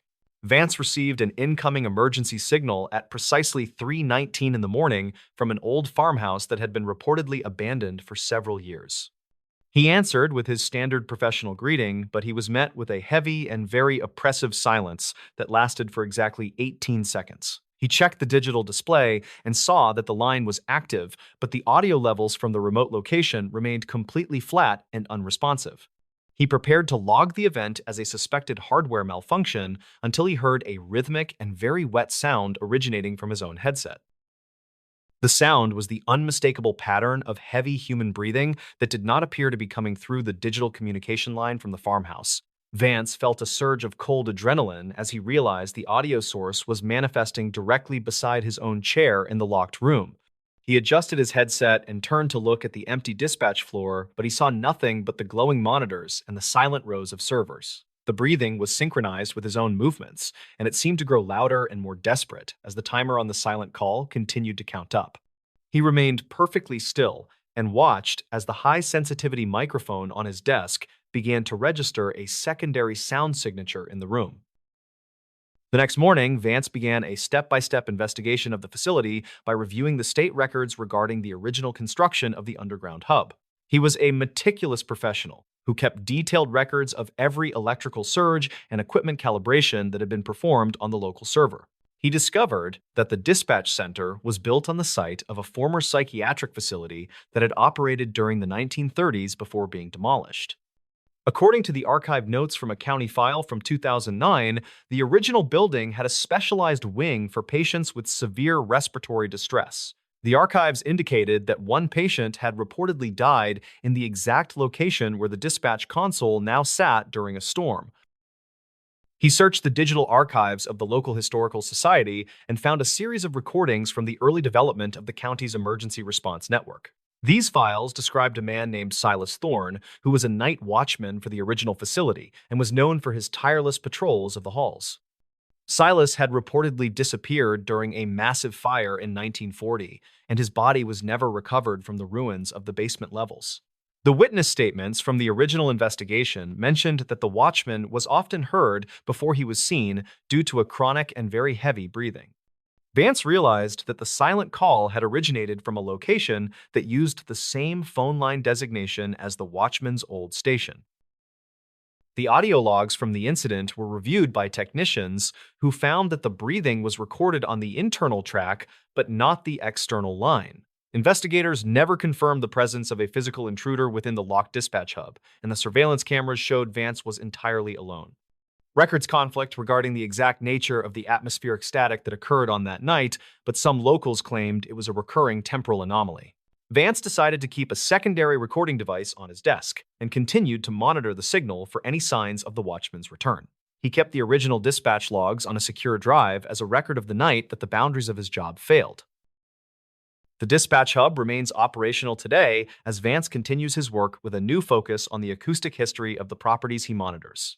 He still reviews the 18 seconds of silence occasionally, but he remains unable to find a mechanical flaw in the communication software or the headset.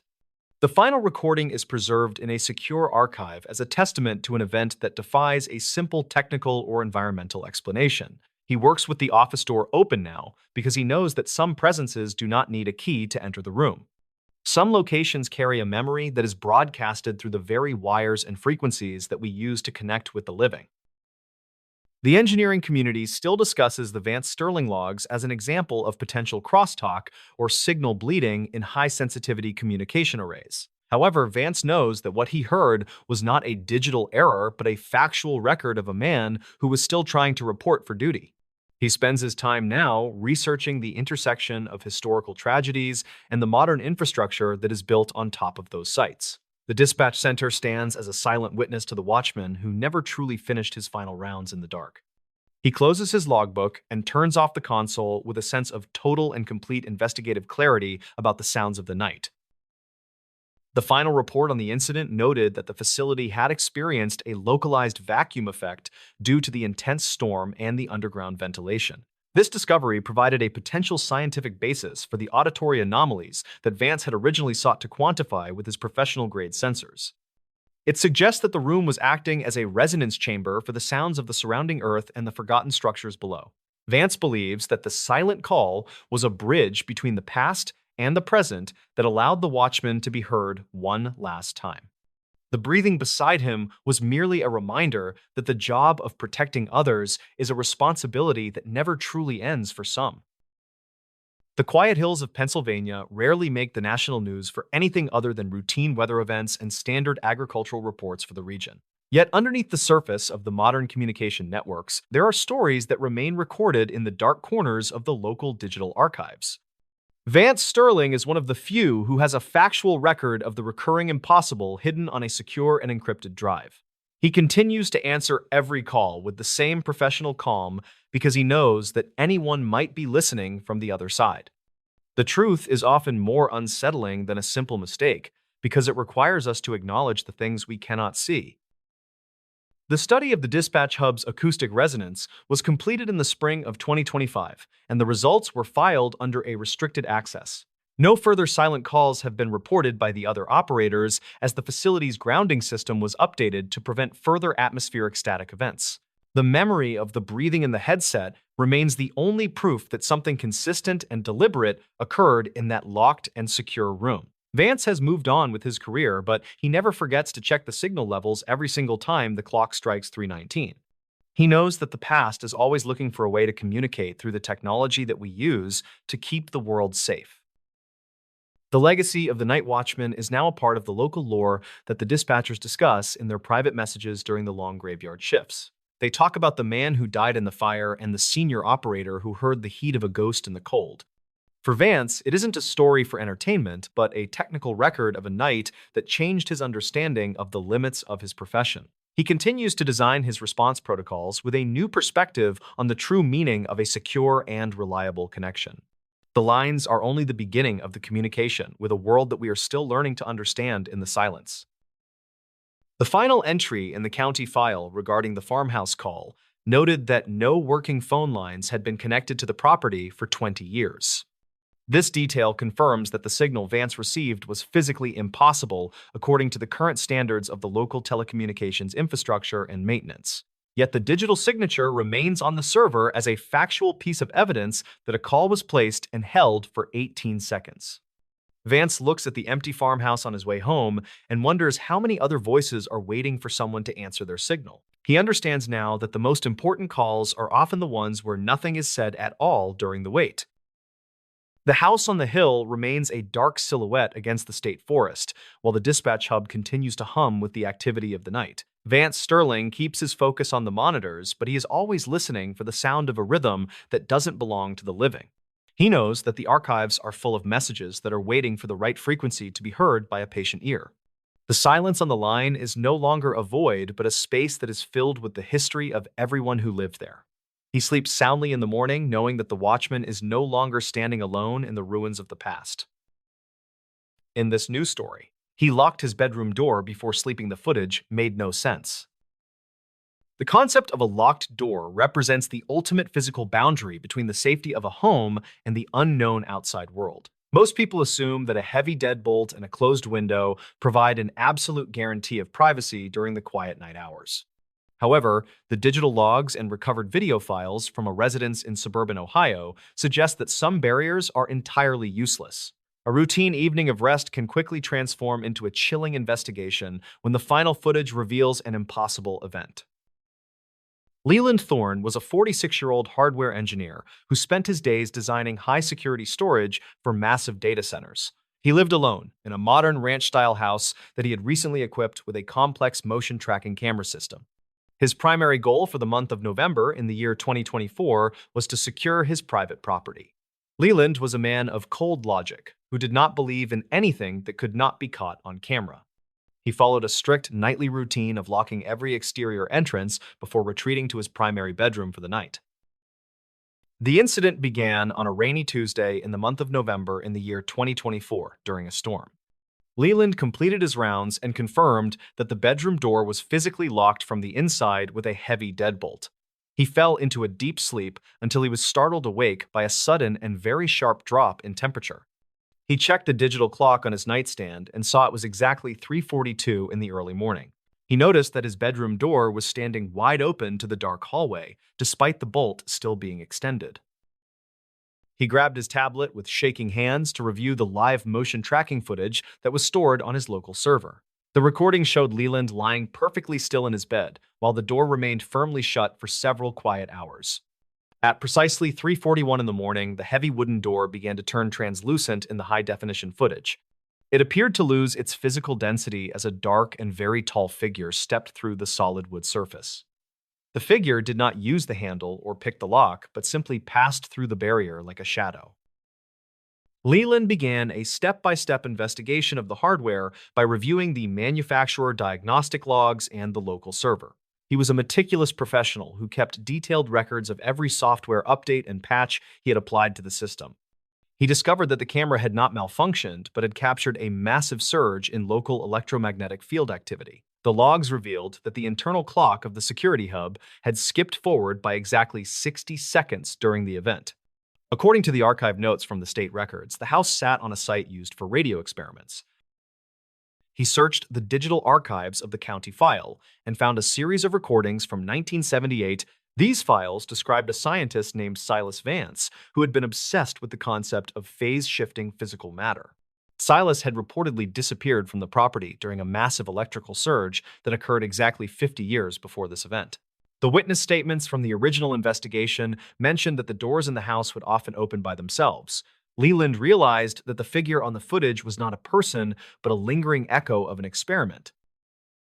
The footage made no sense to the local authorities who reviewed the files, but could find no evidence of a break-in. Investigators never confirmed the presence of an intruder, and the state records conflict regarding the safety of the land. Leland decided to move out of the house, and he took the security hardware with him to a new location. He kept the original video files on a secure drive as a record of the night the door failed. He understands now that some boundaries are not physical, and some secrets are buried deep within the earth itself. The house remains empty today as the local utility companies continue to monitor the area for unusual power fluctuations and surges. Leland still reviews the footage occasionally, but he remains unable to find a mechanical flaw in the door or the lock. The final footage is preserved in a secure archive as a testament to an event that defies all modern engineering. He sleeps with a heavy flashlight nearby now because he knows that even the strongest locks cannot stop the past. Some properties carry a memory that is etched into the very soil and the air of the surrounding landscape. Leland Thorne eventually sold the ranch-style house to a development firm that intended to demolish the structure for new units. The demolition crews reportedly experienced several delays due to equipment failures and unexplainable power outages at the site. Some workers claimed to hear the sound of a heavy deadbolt clicking into place even when no doors were standing. These reports were never officially verified by the project manager, but they added to the local mystery of the property. The state records from 2024 remain the only official documentation of the strange activity at the site. The engineering community still discusses the Leland Thorne footage as an example of a potential glitch in modern sensor technology. However, Leland knows that what he saw was not a digital error, but a physical breach of his reality. He spends his time now researching the intersection of electromagnetic fields and the preservation of human consciousness in architecture. The ranch house is gone, but the data Leland collected serves as a haunting reminder of the night he was vulnerable. He lives in a high-rise apartment now where the walls are thick and the locks are entirely electronic. Leland occasionally receives emails from other homeowners who have experienced similar anomalies with their own high-end security systems. Each story is different, but they all share the same sense of helplessness when a physical barrier is simply ignored. He has built a private network to share these logs and investigate the patterns of these recurring temporal events. The goal is to understand if these echoes are localized or if they are a part of a larger phenomenon. For Leland, the quest for the truth is the only way to regain the sense of control he lost. The final report on the property noted that the soil contained traces of rare minerals that could conduct high voltage. This discovery provided a potential scientific basis for the electromagnetic surges that Silas Vance had originally sought to harness. It suggests that the house was accidentally built on top of a natural conductor that amplified the experimental energy. Leland believes that the figure he saw was Silas himself, finally breaking through the barrier he had spent years studying. The locked door was not a challenge to him, but merely a thin veil in a much larger world. The quiet suburbs of Ohio rarely make the national news for anything other than routine events and local weather reports. Yet underneath the surface of the manicured lawns and identical houses, there are stories that remain hidden from the light. Leland Thorne is one of the few who has a digital record of the impossible hidden on a secure drive. He continues to sleep with the lights on because the darkness holds too many memories of the open door. The truth is often more unsettling than any fiction because it leaves us with no way to protect ourselves. The demolition of the ranch house was completed in the winter of 2025, and the site is now flat. No new construction has started as the development firm wait for the results of a final environmental safety study. The memory of the figure in the footage remains the only proof that something extraordinary occurred in that quiet room. Leland has moved on with his life, but he never forgets to check the logs every single morning. He knows that the past is never truly gone, and it is always looking for a way to return. The legacy of Silas Vance is now a part of the local lore that the younger residents discuss on social media. They talk about the man who stepped through walls and the engineer who captured it all on a tablet. For Leland, it is not a story for entertainment, but a factual record of a night that changed his life. He continues to design his hardware with a new perspective on the true meaning of a secure boundary. The locks are only the beginning of the defense against a world that we do not fully understand yet. In this new story, a man recorded himself sleeping. Something sat on the bed at 2:41 a.m. The psychological barrier between deep REM sleep and the physical reality of one's bedroom is often thought to be impenetrable without a direct external stimulus. Most people who record their own sleep patterns expect to find nothing more than a few hours of restless tossing or the occasional sound of heavy breathing. However, the forensic digital logs and high-definition video files from a quiet residence in suburban Tennessee suggest that the environment remains active even when the occupant is unconscious. A routine attempt to diagnose a sleep disorder can quickly transform into a chilling investigation when the footage reveals a physical weight pressing down on the mattress. Kellen Vance was a 34-year-old software developer who lived alone in a newly renovated bungalow located in a peaceful neighborhood on the outskirts of Nashville. He was a man of strict routine and technical precision who'd recently started experiencing unexplained fatigue and a sensation of heavy pressure on his chest during the night. His primary goal for the month of November in the year 2024 was to use high-sensitivity motion tracking cameras to identify the cause of his disrupted rest. Kellen didn't believe in anything that couldn't be explained by a mechanical glitch or a biological anomaly, so he set up a professional-grade recording rig directed at his bed. He relied on real-time data and infrared sensors to ensure that every movement within the room was documented with absolute clarity for his upcoming medical consultation. The incident began on a humid Tuesday in the month of November in the year 2024, during a period of unseasonably warm autumn weather. Kellen reviewed the footage from the previous night and felt a surge of cold adrenaline when the timecode reached exactly 2:41 in the morning. The high-definition infrared feed showed Kellen lying perfectly still in a deep sleep, but the surface of the mattress suddenly began to sink. A distinct, localized depression appeared on the right side of the bed, creating the unmistakable shape of someone sitting down right beside his hip. The pressure was so significant that the wooden frame of the bed emitted a sharp, audible creak that was clearly captured by the high-fidelity microphones. The depression remained static for exactly 12 minutes, while Kellen's own breathing became shallow and rhythmic on the recording. The camera's motion tracking software highlighted the area of the mattress that was under stress, but it failed to identify a physical body causing the weight. Kellen zoomed in on the fabric of the sheets and noticed that they were being pulled taut toward the center of the depression, as if by a physical force. At precisely 2:53 in the morning, the mattress suddenly sprang back to its original position and the room returned to a state of total stillness. He checked the biometric logs from his smartwatch and discovered that his heart rate had spiked to over 100 beats per minute during the exact duration of the event. The next morning, Kellen began a step-by-step investigation of the property by reviewing the state records regarding the history of the original structure before the renovation. He was a meticulous professional who kept detailed records of every structural change and utility maintenance that had been performed on the bungalow since he purchased it. He discovered that the house sat on a site that had previously been a small, private infirmary used during the early 1920s for long-term care.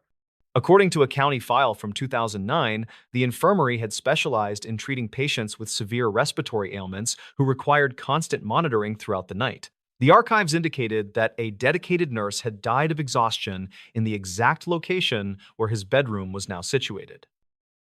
He searched the digital archives of the local historical society and found a series of recordings from the original estate executors regarding the final days of the infirmary. These files described a woman named Silas Thorne who was known for her habit of sitting on the edge of her patients' beds to comfort them during the early morning hours. Silas had reportedly been found slumped over a chair in the hallway after a 48-hour shift, having never left her post to seek rest for herself.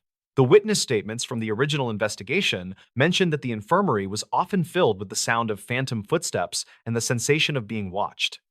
Kellen realized that the anatomical scale of the depression on his mattress matched the physical descriptions of the nurse mentioned in the historical report.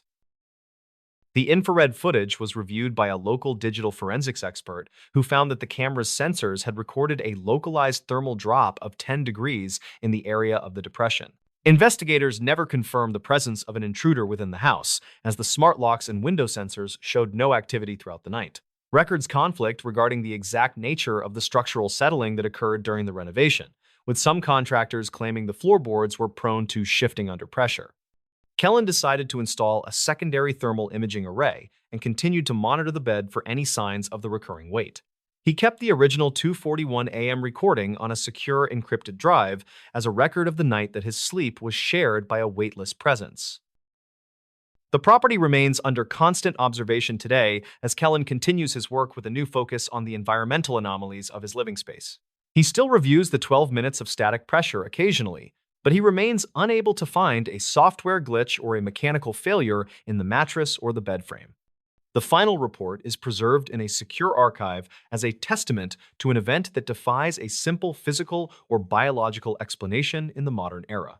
He sleeps with a secondary light source now because he knows that some presences don't need to be seen to make their physical impact felt. Some locations carry a memory that is recorded in the very tension of the furniture and the surrounding atmosphere of the home.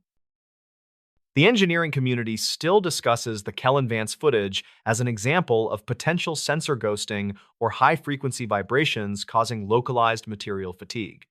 However, Kellen knows that what his cameras captured was not a hardware failure, but a factual record of a routine that was older than the house itself. He spends his time now researching the intersection of historical medical sites and the modern residential structures that are built over the forgotten rooms of the past. The bungalow stands as a silent witness to the nurse who was still trying to provide comfort to those in her care long after the facility was closed. He closes his laptop and turns off the office light with a sense of total and complete investigative clarity about the weight in the dark. The final entry in the county file regarding the death of the nurse noted that she was a woman of immense empathy and a terrifyingly focused sense of duty. This detail suggests that the presence Kellen detected was not a malicious entity, but an echo of a responsibility that had been repeated for thousands of nights. It suggests that the bedroom floor was acting as a storage medium for the final, weary actions of a woman who refused to leave her patients alone. Kellen believes that the 2:41 a.m. event was a bridge between the past and the present that allowed a forgotten duty to be seen one last time. The depression on the bed was merely a reminder that the care we give to others can leave an impression that survives long after we are gone. The quiet suburbs of Tennessee rarely make the national news for anything other than routine property development reports and standard seasonal festivals for the community. Yet, underneath the surface of the modern residential neighborhoods, there are stories that remain recorded in the deep, unindexed layers of the local digital archives. Kellen Vance is one of the few who has a factual record of the recurring impossible hidden on a secure and encrypted drive for future study. He continues to document every biometric spike with the same professional objectivity because he knows that the truth is often found in the things that shouldn't be heavy. The reality of the sitting figure is a mystery that requires us to acknowledge the things that we cannot simply explain away with a medical diagnosis. The study of the property's electromagnetic and material resonance was completed in the spring of 2025, and the results were filed under restricted access for further review. No further long-duration depressions have been reported by Kellen, as the room's climate control system was updated to maintain a more consistent and stable environment. The memory of the mattress sinking in an empty room remains the only proof that something consistent and deliberate occurred in that quiet sanctuary. Kellen has moved on with his career, but he never forgets to check the 2:41 a.m. logs every single morning when he first logs into his server. He knows that the past is always looking for a way to leave a physical signature on the technology and the lives of the future. The legacy of the nurse is now a part of the local lore that the neighborhood residents discuss in their private social media groups during the long autumn nights. They talk about the woman who died at her post and the software developer who found the weight of a ghost on his high-definition monitor. For Kellen, it isn't a story for a campfire, but a technical record of a night that changed his understanding of what it means to be truly alone. He continues to design his home monitoring protocols with a new perspective on the true meaning of a secure and private environment for his family. The cameras are only the beginning of the observation of a world that we're still learning to measure in the darkness. The final report on the property noted that the foundation had experienced a localized cooling effect due to the proximity of an old underground spring that once supplied the infirmary. This discovery provided a potential scientific basis for the thermal anomalies that Kellen had originally sought to quantify with his professional-grade sensors. It suggests that the room was acting as a natural heat sink for the forgotten structure and the memories that were once contained within its walls. Kellen looks at the empty side of his bed and wonders how many other people are sleeping on top of the stories of those who built the world. He understands now that the most important data is often the kind that requires a silent night to even begin to notice. The bungalow remains a dark silhouette against the Tennessee skyline while the developer continues to search for the patterns in the encrypted logs. Kellen Vance keeps his focus on the data, but he's always watching for the shape of a hand that doesn't belong to the living world anymore. He knows that the archives are full of messages that are waiting for the right moment to be seen by an objective and technical observer. The silence of the house is no longer a void, but a space that is filled with the history of everything that happened before he arrived. He sleeps soundly now, knowing that the nurse has finally been documented and found her way back into the digital archives of the past. In this new story, at 3:19 a.m., someone knocked on the bedroom wall from the inside. The structural integrity of a modern home is usually defined by the solid boundaries between the living spaces and the hollow voids within the walls. Most homeowners assume that the sounds they hear at night are just the house settling or the wind moving through the attic vents. However, the maintenance logs and acoustic recordings from a specific residence in rural Oregon suggest that some noises have a far more deliberate source. A quiet night in the suburbs can quickly turn into an investigation of things that should not exist behind the plaster and lath. Sterling Vance was a 44-year-old industrial architect who spent his days designing highly efficient layouts for massive distribution centers. He lived in a restored Victorian-era house that sat on a large wooded lot on the outskirts of a small mountain town. His primary goal for the year 2024 was to finish a series of complex blueprints for a new sustainable housing project. Sterling was a man of extreme logic and precision who did not believe in anything that could not be measured or mapped. He shared the large house with his wife and their young son, who both slept soundly through the quiet night hours. The incident began on a humid Tuesday in the month of August in the year 2024, during a localized thunderstorm. Sterling was working late in his home office when he heard a sharp and rhythmic thud coming from the bedroom hallway. He checked the digital clock on his desk and saw it was exactly 3:19 in the morning, which was very strange. He walked into the master bedroom where his wife was sleeping, and he stopped when he heard the sound again. It was a distinct knocking pattern that originated from deep within the shared wall between the bedroom and the master bathroom. The knocking was firm and intentional, as if someone was using a heavy knuckle to strike the wooden studs from the inside. Sterling felt a surge of adrenaline as he realized the sound was coming from a space that had no physical access points. He used a professional-grade stud finder to scan the wall and found that the cavity was completely empty of pipes. There was no electrical wiring running through that specific section of the wall, which made the source of the noise even more. He stayed awake for the rest of the night and listened as the knocking continued at regular intervals until the sun rose. The next morning, Sterling began a step-by-step investigation of the house structure by reviewing the original architectural blueprints from archives. He was a meticulous man who kept detailed digital files of every renovation that had been performed on the property since 19.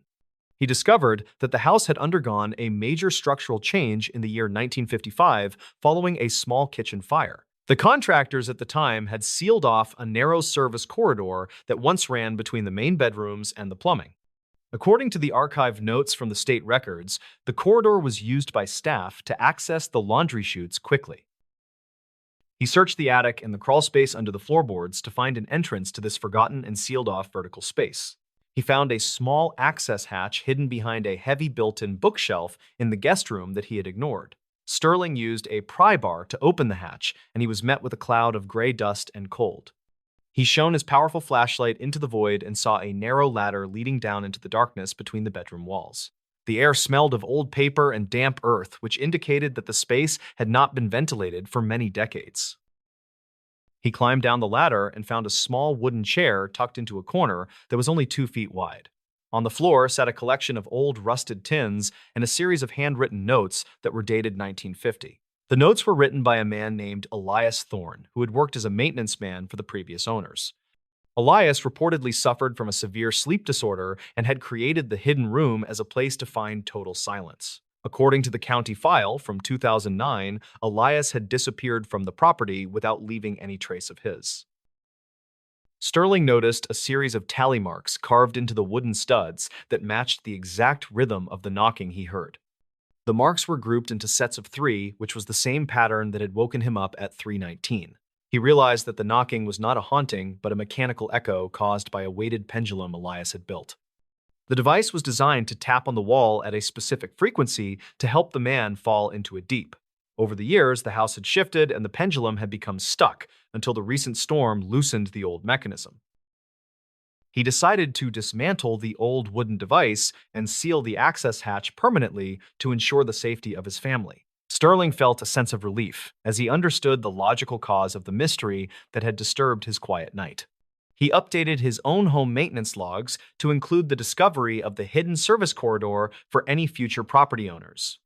The knocking stopped completely, and the house returned to its normal state of peaceful silence for the rest of the season.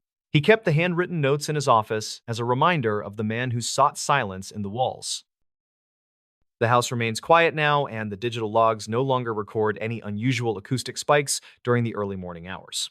Sterling still checks the blueprints occasionally, but he knows that the boundaries of his home are now fully mapped and secure. He understands that some secrets are just forgotten pieces of engineering that are waiting to be found by the right person. The past has a way of leaving a physical mark on a house that survives through every new renovation and owner. He sleeps soundly, knowing that the only sounds he hears are the normal and predictable movements of a safe family.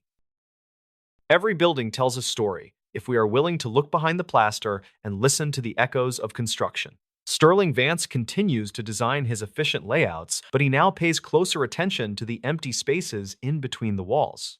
He knows that the logic of architecture can often hide the small and human details of those who lived there before. The town remains peaceful, and the Victorian house stands as a silent witness to the history of those who saw it. He closes his laptop and turns off the office light with a sense of total and complete architectural clarity tonight. The investigation concluded that no physical intruder had ever been present within the walls of the Sterling residence during the incident. Local investigators never confirmed the claims of previous tenants, who spoke of strange movements in the hallways during the winter months.